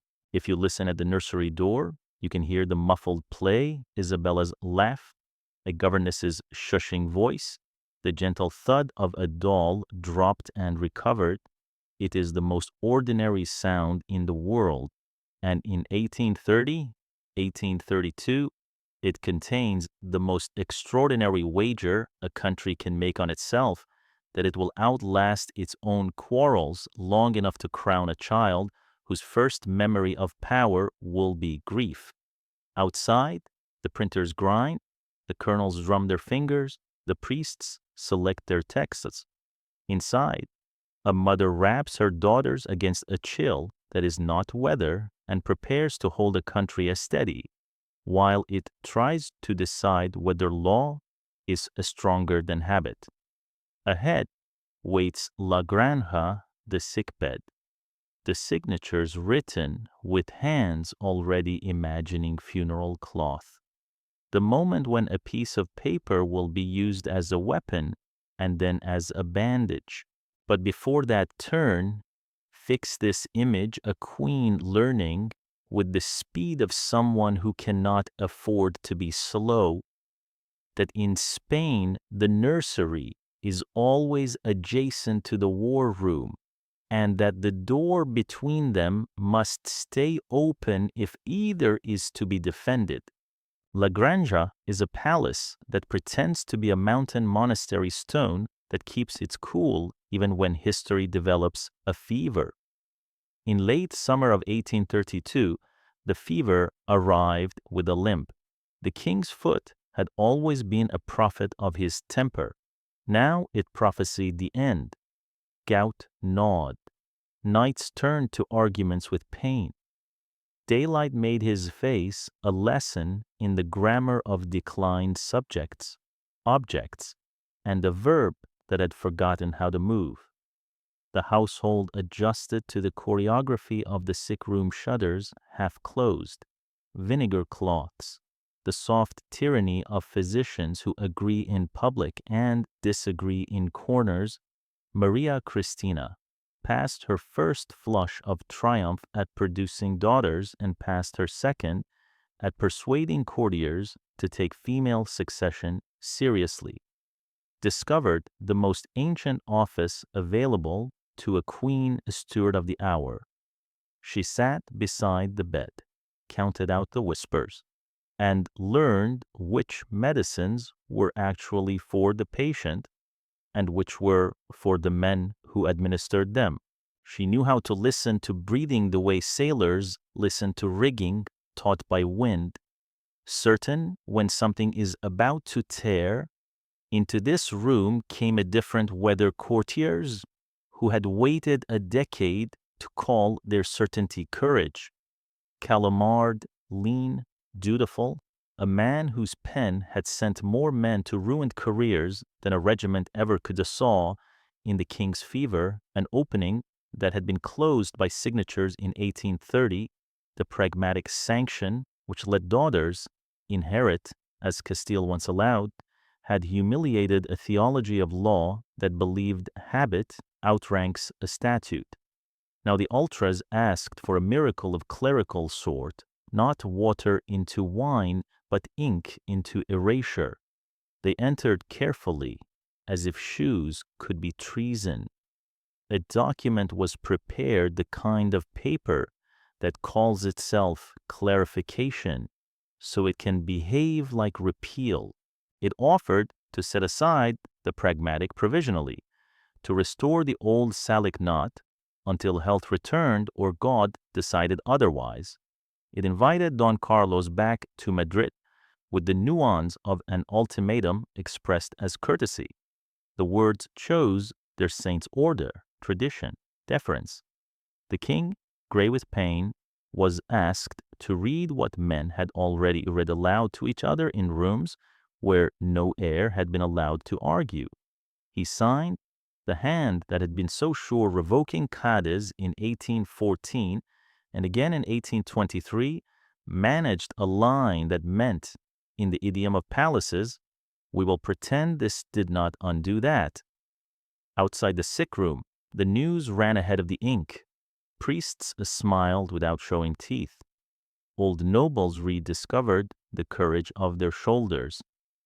Don Carlos's name acquired the new resonance of inevitability. In kitchens and barracks, where men are better at reading weather than they are at reading law, the signature felt like a front moving in, sharp, sudden, with a promise of iron in the air. Maria Christina, who knew the difference between an argument and a trap, read the decree and understood the trick inside the grammar. Provisional is a word courtiers love because it allows them to make permanent arrangements without admitting they have done so. She did not take to the corridor to tear the paper theatrically. Palaces remember theater but reward execution. Instead, she began the quieter work shoring up the few pillars that would not tip when shouted at. She wrote to generals who respected her because she had never lied to them about pay. She sent for lawyers who knew how to make rescissions read like restorations. She spoke to bishops whose consciences could be engaged by the oldest Spanish argument that Castile has had queens and survived. Meanwhile, the other half of the plan proceeded. Envoys rode to Don Carlos with a parchment that asked for a return and an oath to what? Precisely, being the hinge upon which the future swung. The ultras dreamed in neat lines the brother would come. The queen would step aside for order's sake. The little girls would be loved as nieces, and a Spain would revert to a version of itself that had never actually existed. But Carlos had a theology of destiny, and destiny does not swear to statutes it intends to overturn. He answered with the candor of men who mistake rigidity for virtue. He would come on his terms or not at all. His adherents said he was being noble. His enemies said he was being honest. Maria Christina said nothing and remembered the map. In La Granja, the sick room developed its own courtliness. Physicians reported variations as if weather bulletins could be credos. Men came and knelt at the foot of the bed and spoke to the king as if one could reason with a man who has not slept in 3 nights.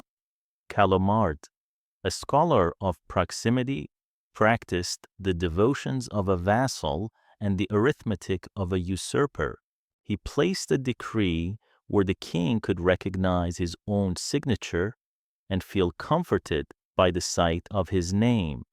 He placed himself where the queen could see him without having to endure him. This is a talent not to be admired, but to be noted. Men like him are the furniture of bad centuries. Then the fever broke, not dramatically, but the way serious weather sometimes lifts. One morning, the air had a different weight, and the king's hand, when it rose to touch the linen, was not entirely obedient to pain. He asked for broth and did not resent the spoon. He asked for news and did not hate the messenger. Recovery, being human's most natural revolution, began its slow march. What followed has 2 versions, the one told by those who prefer legend and the one told by those who prefer paperwork.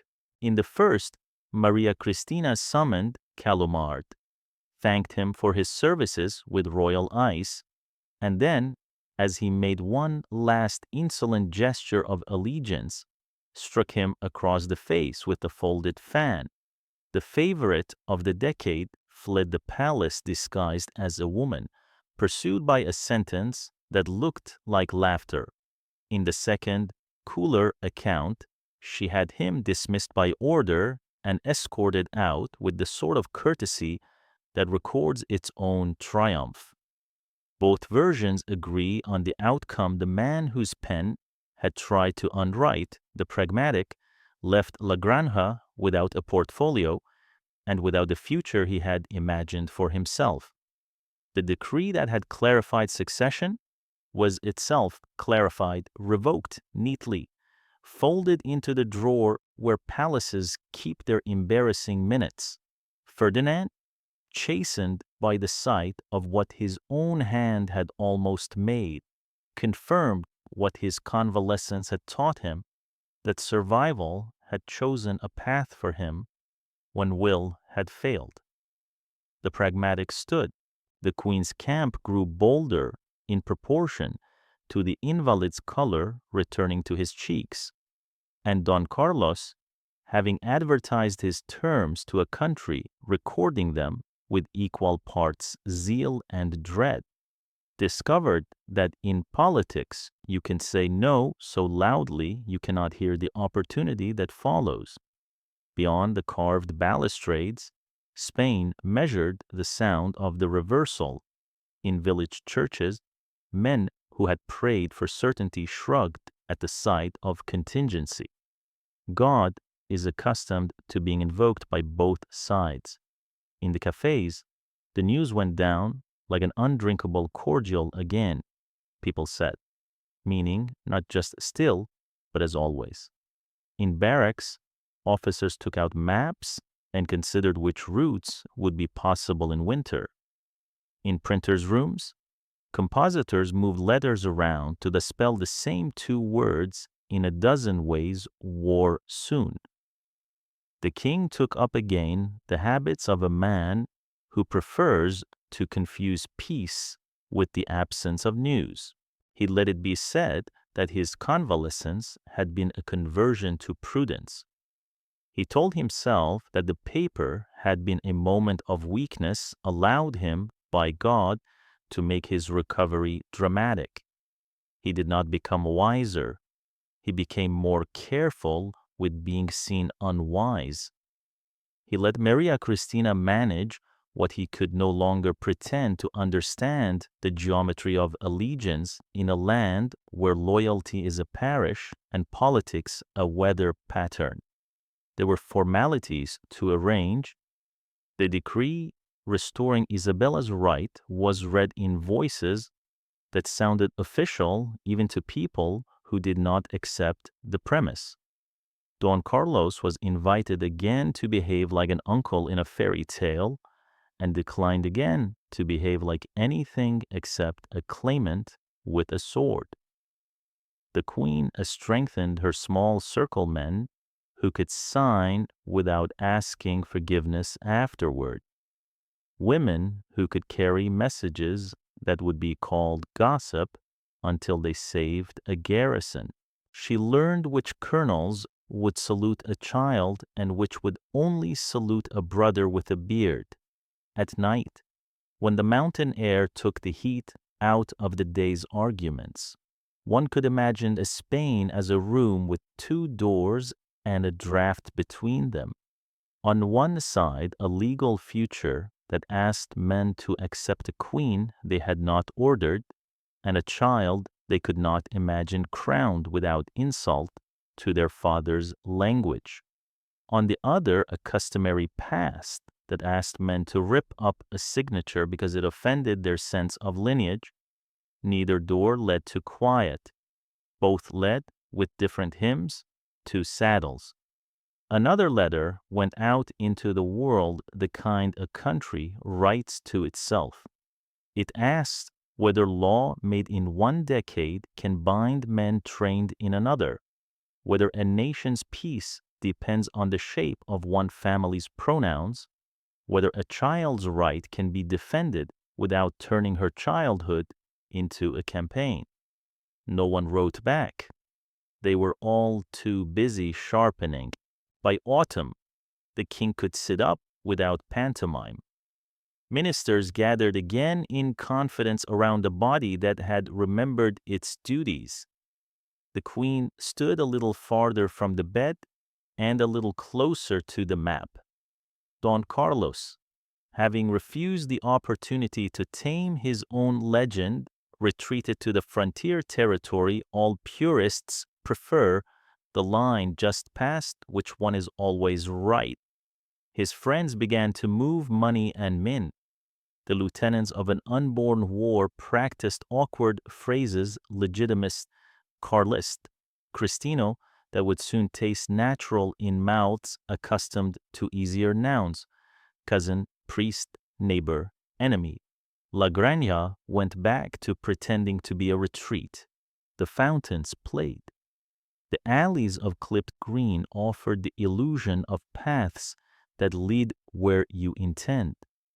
The sick room opened its shutters and let ordinary light in, and the king, who had twice in his life been worshipped as a solution, felt again the cold relief of being merely indispensable. He signed papers that aligned the furniture with his revived intentions. He avoided mirrors.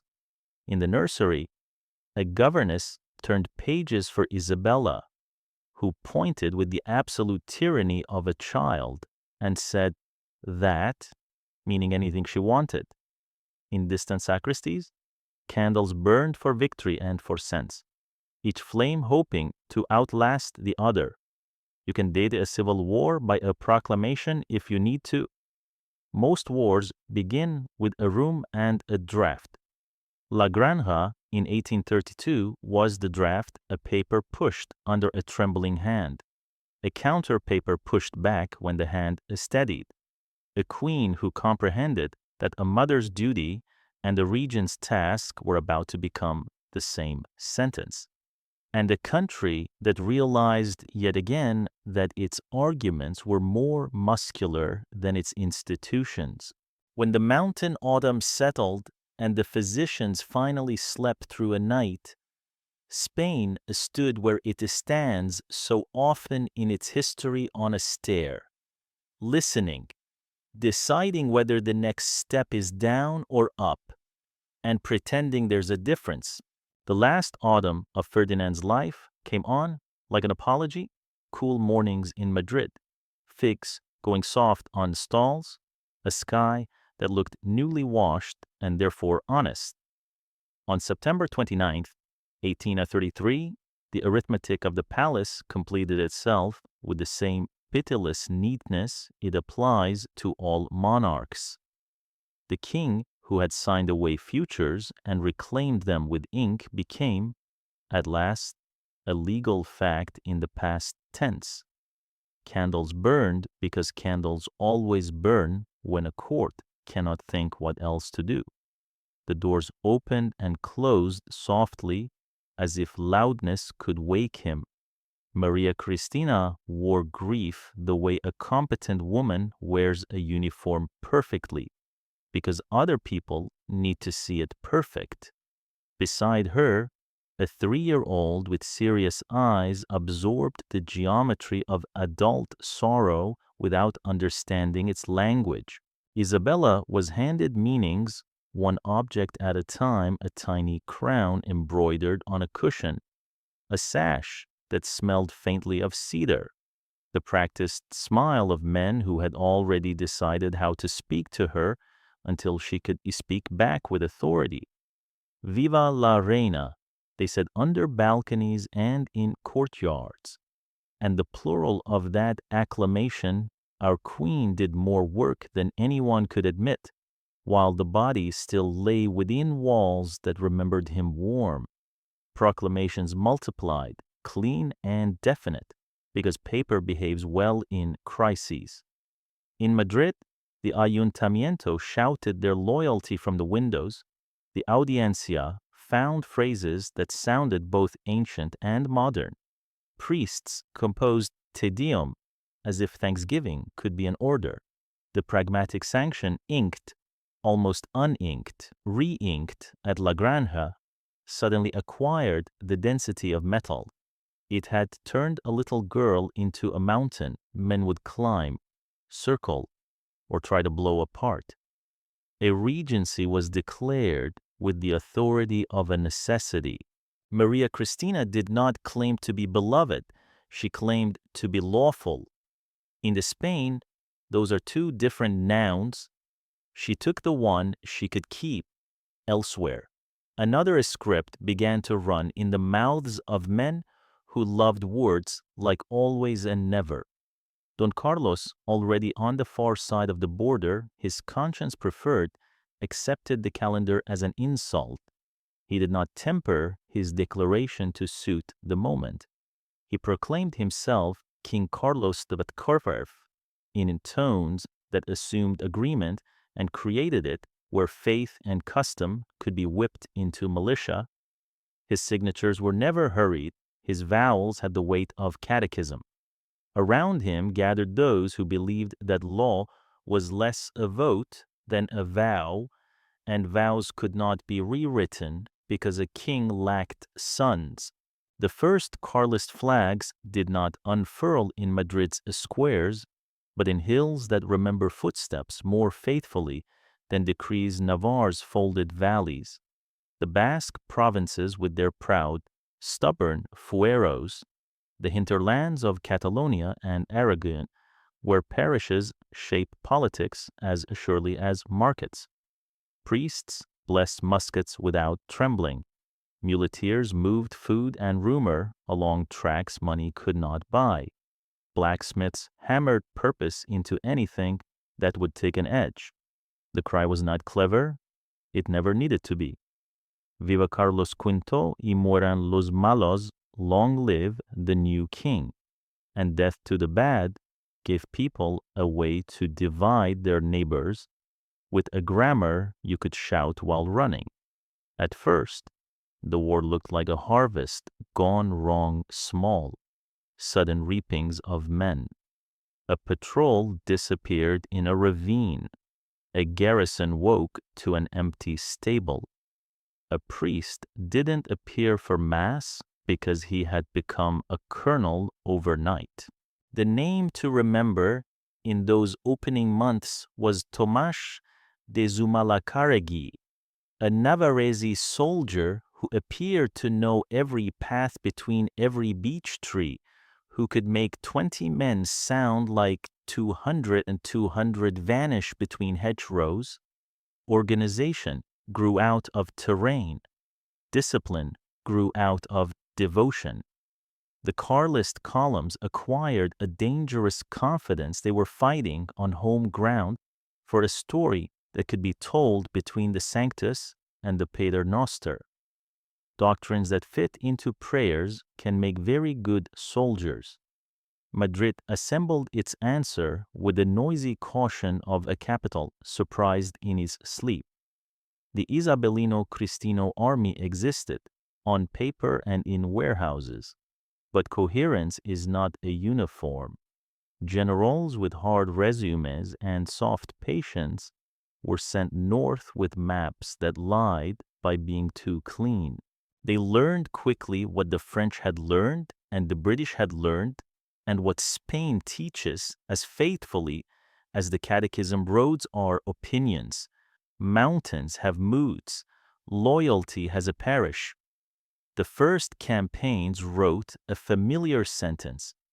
Columns marched bravely into a landscape that refused to play along, and in the evening reports the verbs looked bolder than the adjectives sounded. The regent's work began in the spaces between these verbs.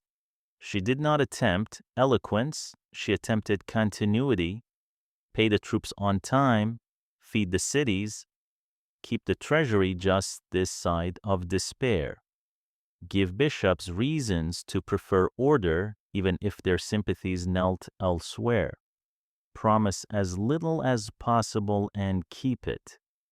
Make sure the proclamations arriving in a village on Thursday agreed with the orders that had arrived on Tuesday. In rooms where men mistook passion for plan, she practiced the unmagnificent craft that keeps states upright through their fever schedule, stipend, signature, sleep 4 hours, repeat. The funeral moved through Madrid with the measured sorrow the city reserves for public people it has gotten used to complaining about. Bells swung like arguments. Goya was gone into exile and old age, but another generation watched and took notes in paint.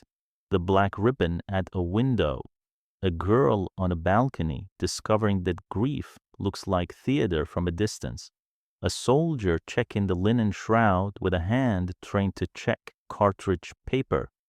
El rey ha muerto, they said, and then, quickly, as if to keep the sentence from collapsing into a whole, Viva la reina. Continuity is a spell you cast by refusing to breathe between clauses. In the Basque country, Zumalacarregui set ambushes like parables. The Carlist War, in his hands, was not a grand set piece, but a rosary of skirmishes, each bead polished by repetition. A strike, melt, bless, sleep. Government columns tried to break the chain and found their fingers bleeding. In Catalonia, villages became letters of introduction. This one opens if you mention a cousin. That one will open if you leave by a different road than the one you entered on.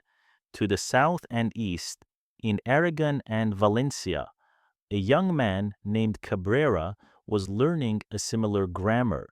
Later, he would write in sentences that frightened even men who liked a strong language. The Civil War's map looked less like fronts and more like weather patches moving, intensifying, exhausting themselves, forming again. The language hardened in the capital as language does when it is frightened. Loyal and rebel changed meanings depending on which side of a hill you said them. Pamphlets accused, defended, lied, and occasionally told an inconvenient truth for which no one thanked them.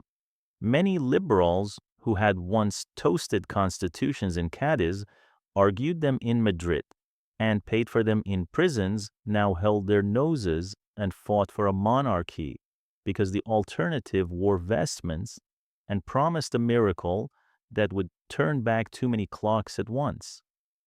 The regent did not love them, she counted them. They did not love her, they preferred her to a catechism that carried a musket. In the nursery, Isabella practiced bows that looked comic on a body so small. She learned to recognize uniforms. She learned that the stern faces are often just tired ones. She learned that some ceremonies end with a sweets and some do not. Her mother's hand, cool, steady, governed her days while other hands, farther away, tried to govern her future with sabers. It is not sentimental to say that a child's schedule and a country's supply line are the same species of work. Keep both regular and you can survive most adversaries, but boredom. There were still dinners in Madrid, though the silver was quieter. Men and women sat at tables and behaved like Europe, the version with place cards and arguments that are almost witty. Then someone would say Zumalacarregui, and knives paused above plates. Someone would say Carlos, and someone else would say Isabella, and the room would rediscover that its conversation was a tightrope. In such seasons, the competent learned to change subjects by pouring wine. In the provinces, the war complicated loyalties that had been comfortably simple. The pharaohs, the historic right of the Basque provinces and Navarre became, in Carlist mouths, proof that God prefers certain laws local and old. In liberal mouths, the same word became a promise. Defend the crown, and we will defend your customs. Promises made under gunfire become the most expensive ones a country ever pays and the easiest ones to forget. Maria Christina, who lacked the luxury of forgetting anything, filed each pledge into a ledger that would one day determine which provinces felt cheated and which felt merely tired. Autumn deepened. The first snows tucked themselves into the Pyrenean creases. The royal printing presses, which had once manufactured absolutes as quickly as any factory, now produced careful encouragements. The Queen Regent is firm. The army is supplied. The cause is lawful. In barracks, where men mended boots with twine, lawful was a thinner word than warm. If you want the ugly comfort of foreshadowing, you can have it. A man in uniform held a toddler's hand for a moment after a ceremony and told his wife that the girl had looked up at him as if he were a door. He meant that she had seen the uniform first and the person second. He meant that everything in Spain had become a passageway to someplace else, childhood to ceremony, law to powder, prayer to oath. The First Carlist War had begun not with trumpets, but with old arguments learning new songs. It would end years later with men too weary to count, and a country that had learned to live with its reflection in broken glass. For now, a coffin under silk, a city that bows because it must, a queen whose signature keeps the roofs from coming off, a child whose name is a test, a claimant whose certainty is a forest, and the first powder-scented wind from the north. The physician, if you like, steps out of the last quiet room in Madrid and feels history touch his sleeve. He knows the smell. He has no medicine for it except the oldest one tell the truth. Bind the wound. Keep watch. War taught Spain to speak in two registers at once, the Estreats' blunt syllables and the Chancery's beautiful lies, while Zumalacarregui threaded Carlist columns through the beech woods of Navarre in 1834. Maria Christina's ministers arranged a parchment chorus to convince Europe that Spain would not drown. The hymn was called the Quadruple Alliance Britain, France, Portugal, and Spain, promising to support each other's legitimate thrones against troublesome uncles and theologies in boots. A treaty can be a bridge, even when the river below is floodwater. It brought advice, powder, and soon enough foreign uniforms that smelled of salt and old campaigns.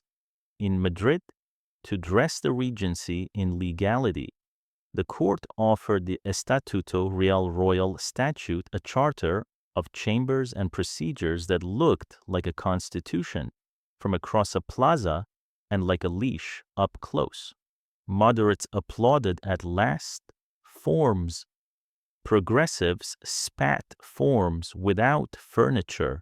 Maria Christina, counting ledgers under the tablecloth, needed time more than theory.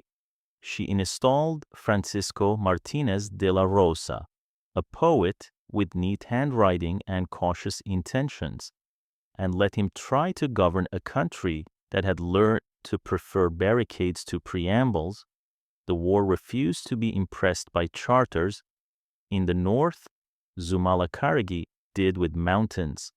What composers do with silences, he made them the point. Carlist victories, small, precise, stacked into the kind of confidence that turns rumor into recruitment. He avoided sieges because walls waste momentum. And then Bilbao happened, a port too valuable to leave alone, a name that could grant his cause the weight of a city. In the spring of 1835, he ringed it with guns. The Cristino garrison held like a fist. Somewhere between a skirmish and a prayer, a ball smashed his leg. He was carried out of earshot of the river and kept alive with the stubbornness Spain reserves for men it intends to miss. He died in June. The Carlists learned in a week the difference between inspiration and doctrine.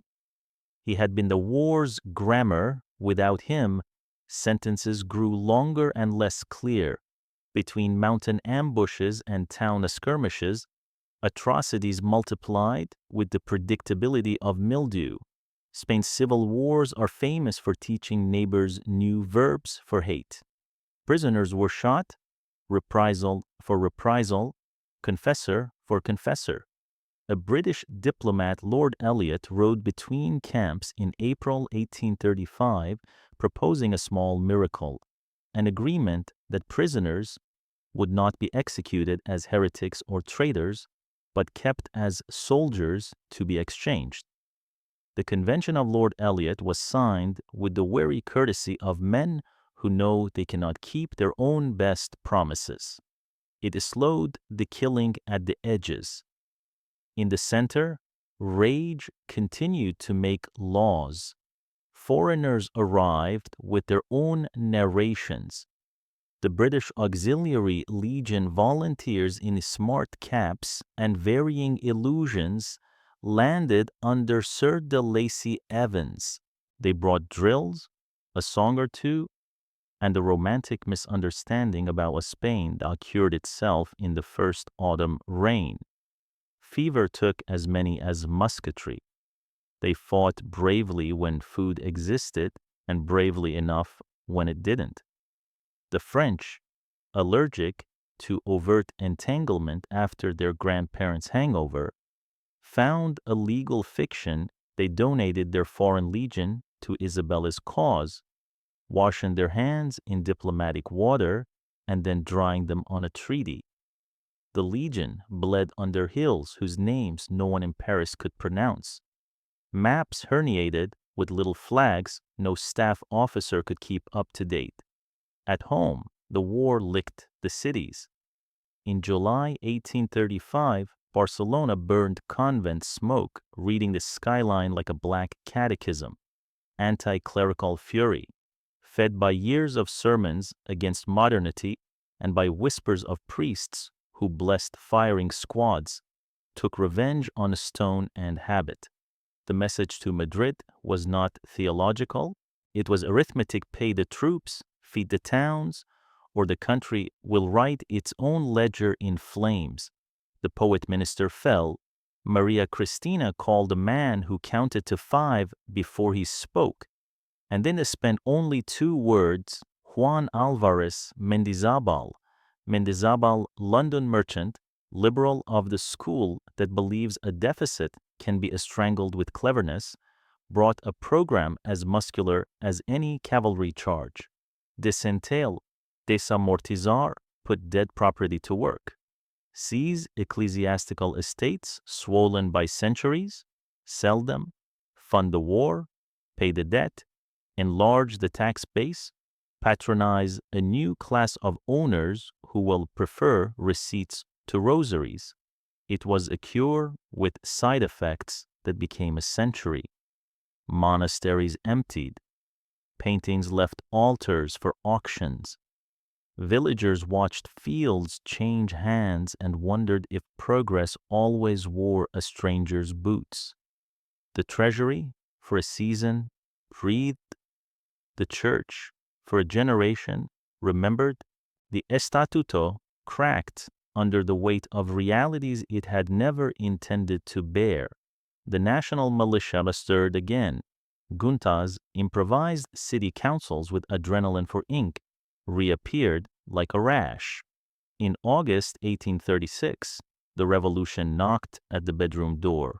La Granja, the same palace where a fan had once done the work of a guillotine, woke to shouts in the courtyard. Guards, progressives with muskets, and short patience demanded that the regent restore the Constitution of 1812.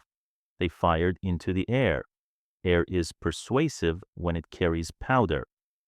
Maria Christina learned on a single cold night the exact elasticity of royal will.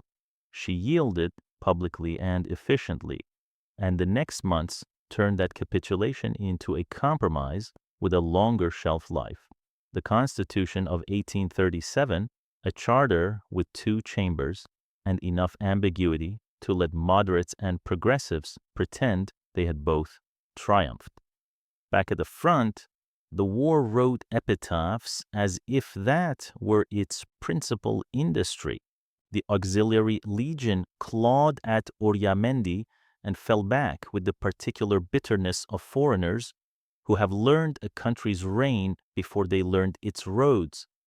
Crisp uniforms became patched allegories.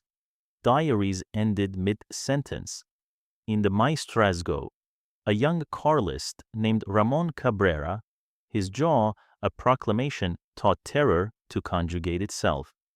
When the Cristinos shot his mother, he answered with an arithmetic so exact it became a catechism of cruelty.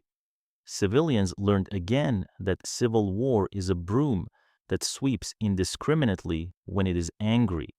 Maria Christina kept a schedule. Someone had to.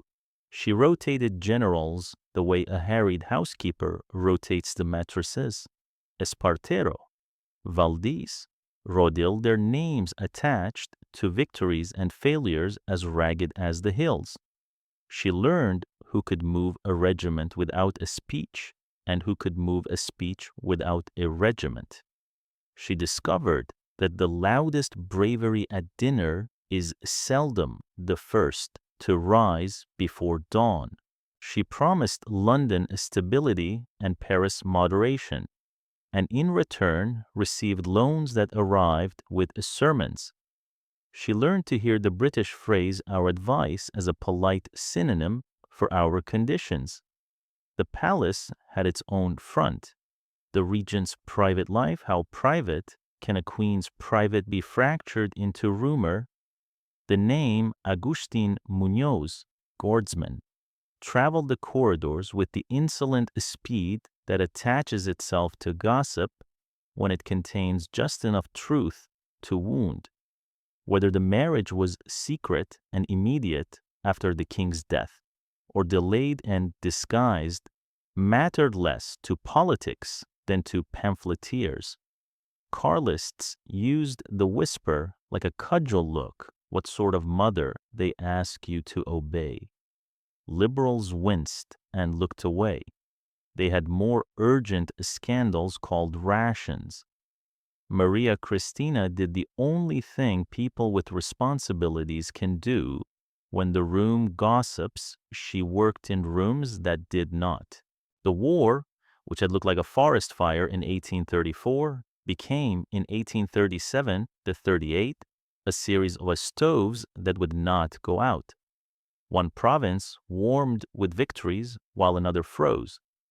Cristino columns marched until their boots unstitched. Carlist chiefs, Maroto among them, quarreled between altars and brigades about what? Precisely. They were restoring fueros and faith, or absolute monarchy in antique dress. Doctrines, once married to hunger, discover incompatibilities abroad. Diplomats sniffed the wind and decided that Spain might be allowed to mend itself if it could be made to do so without frightening bondholders. So the ground shifted. Espartero, laconic, competent, with the charisma of a bridge, began to dominate dispatches. He did not love eloquence, he loved arrival. The Carlist high command, split between mystics of purity and soldiers of practicality, stumbled toward a question no one wanted to ask out loud. What does victory look like if you cannot reach Madrid in the Basque country? Officers who had been boys when the war started now had gray at the temples and sons old enough to carry cartridges. Wariness is a political party. It had been recruiting for years. In Madrid, the 1837 Constitution breathed the thin air of compromise. It made possible what had seemed mutually exclusive a crown that did not require genuflection and a parliament that did not require revolution to convene. Progressives cheered and then worried they had created moderation. Moderates sighed with relief and then worried the people had been taught to expect voices in rooms where voices had previously been ornamental. The press returned to the old vice of being right too soon. Mendizábal fell, rose, fell again the fate of men whose arithmetic terrifies priests and saves paymasters. By the end of 1838, the war felt like a man walking ahead of you in fog, present, proximate, impossible to pass. Espartero moved north with the patience of a craftsman. The Carlists watched their best hopes die twice, once when Zumalacarregui fell, and once when they discovered his kind does not grow on trees. Maria Christina began to think, not for the first time, in verbs that end politics finish, secure, depart. A regency is a stewardship, not a life. The child in the nursery was becoming a girl who asked why she had to practice politeness to men who did not make their faces polite in return. The answer that someday she would have to persuade them without a regiment could not be told to a 9-year-old. It could only be rehearsed by her mother in the way she held a pen. Somewhere in those winters, a British officer wrote home that Spain was a country of generous people and impossible distances. He meant the miles, he also meant the distances between what men say they fight for and what they will accept to go home. In 1839, two generals would test whether that distance could be shortened by an embrace. The North would discover that treaties sometime arrive wearing uniforms instead of seals. For now, the lamps in Madrid sputtered for lack of oil. The presses turned out optimism in neat columns. The provinces practiced loyalty with mixed success. And the regent who had learned to sleep in quarter hours put her head down again. The physician, if you like, walked past a sentry half asleep and listened to the city breathe. War had given Madrid a new rhythm, the clatter of carts that carried more paper than bread, the distant roll of drums drilling boys who had not yet kissed anyone, the low, practical tone of women doing the mathematics of ration and rent. You thought of the Betty under silk 2 years before, and of the small, dense life in a nursery that had turned the country into a thesis. You owned no remedy but the one you could practice: keep the facts clean, keep the wounds dressed, and do not mistake a pause for a cure. Spain, exhausted, tried to put its sword back in the scabbard without looking at the edge. In the North, the war discovered a gesture that could pass for peace. Two generals, Baldomero Espartero for the crown and Rafael Maroto for the king, who would not be met, in a meadow near Vergara on August 31st, 1839. They removed their hats, spoke softly, and did the arithmetic soldiers prefer not philosophies, but ranks, not dogmas, but guarantees. Officers who laid down arms would keep their commissions under Isabella. The Basque and Navarrese fueros, the cherished local rights, would be recommended to the crown's mercy, a word that means everything when written in a treaty and less than everything when submitted to a budget. They embraced. An army watched two men hug and decided, with the slow practicality of tired brigades, to believe them. The Convention of Vergara did not end the war. It taught it a way to end. Don Carlos, who had made a certainty his banner, refused the embrace and stepped across the French border with the unhurried dignity of a man who believes martyrs should not check their watches. He had followers still. He would always have followers, because Spain breeds men who prefer a clear illusion to a complicated fact. But the northern spine of the rebellion sagged. Regiments in blue and brown marched into towns they had often marched out of, receiving the perfunctory hospitality reserved for victors who arrive a year late. Priests learned a different blessing, not for the cause, but for the wounded who had survived the cause. The Basque valleys promised consideration, listened for the sound a promise makes when it is kept, and, hearing only politics, stored the soundlessness for future reckonings. To the east and south, the war refused its own obituary in the Maestrazgo and the ranges of Teruel and Castellon. Ramon Cabrera practiced his fierce grammar.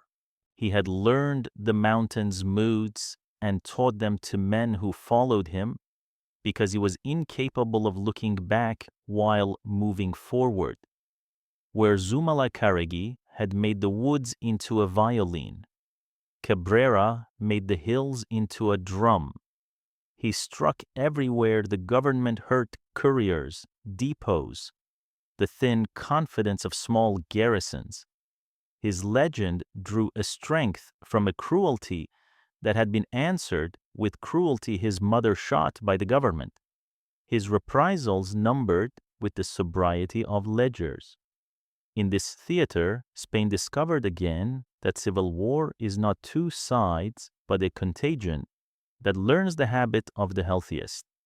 Espartero, who disliked theater and preferred bridges, marched against Cabrera with the patience of an engineer.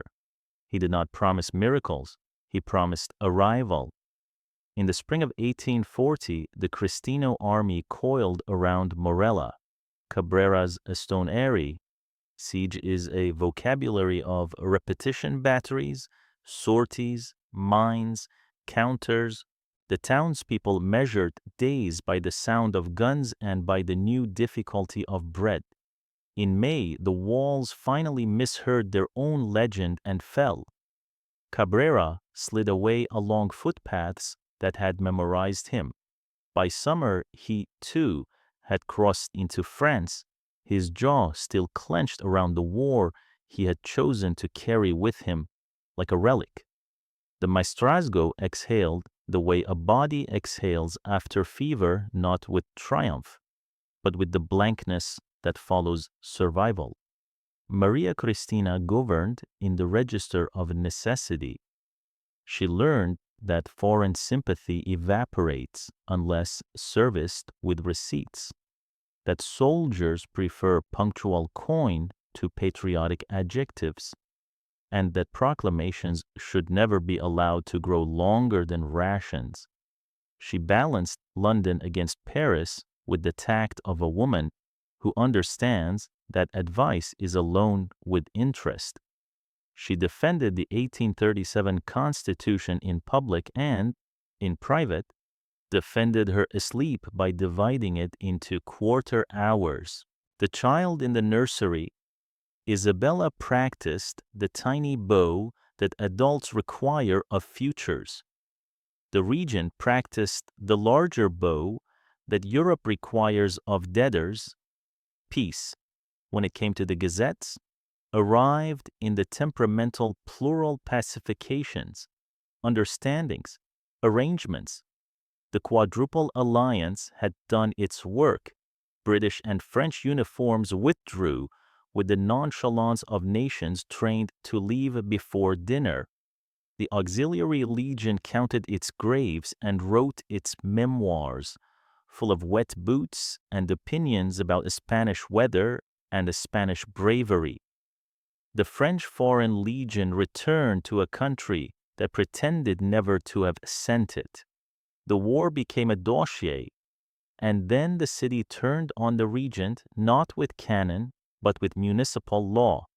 In 1840, a ministry loyal to the moderates drafted rules to let the crown name and dismiss town councils, ayuntamientos, on the premise that order begins in the nearest room. Progressives, who had bled for the right to call the nearest room their own, called it a theft dressed as housekeeping. Juntas, the spontaneous councils Spain summons, when it does not trust ministers sprouted from Cadiz to Barcelona, Espartero, asked by every faction to be the instrument of its virtue, measured the temper and made a choice. He pronounced himself for the towns. La Granja, again the same palace of clipped hedges and efficient crisis. Crowds do not need tutors to find a courtyard. Troops loyal to the retreats can always find a gate no architect designed. In late summer, the guard at the royal retreat mutinied with the zealous politeness Spanish soldiers adopt when they are overturning the furniture on behalf of the Constitution. They fired warning shots that did not sound like warnings. They demanded the municipal law be withdrawn and the 1837 charter respected without footnotes. Maria Christina, who had learned exactly how far a queen can lean on a door before it opens the wrong way, yielded quickly and publicly. She did the other math. The math no proclamation mentions. She had become the obstacle around which every grievance arranged itself. The crown was safest without her hand on it. She abdicated the regency on October 12, 1840. Documents confirm what rumor had long rehearsed. She left at night.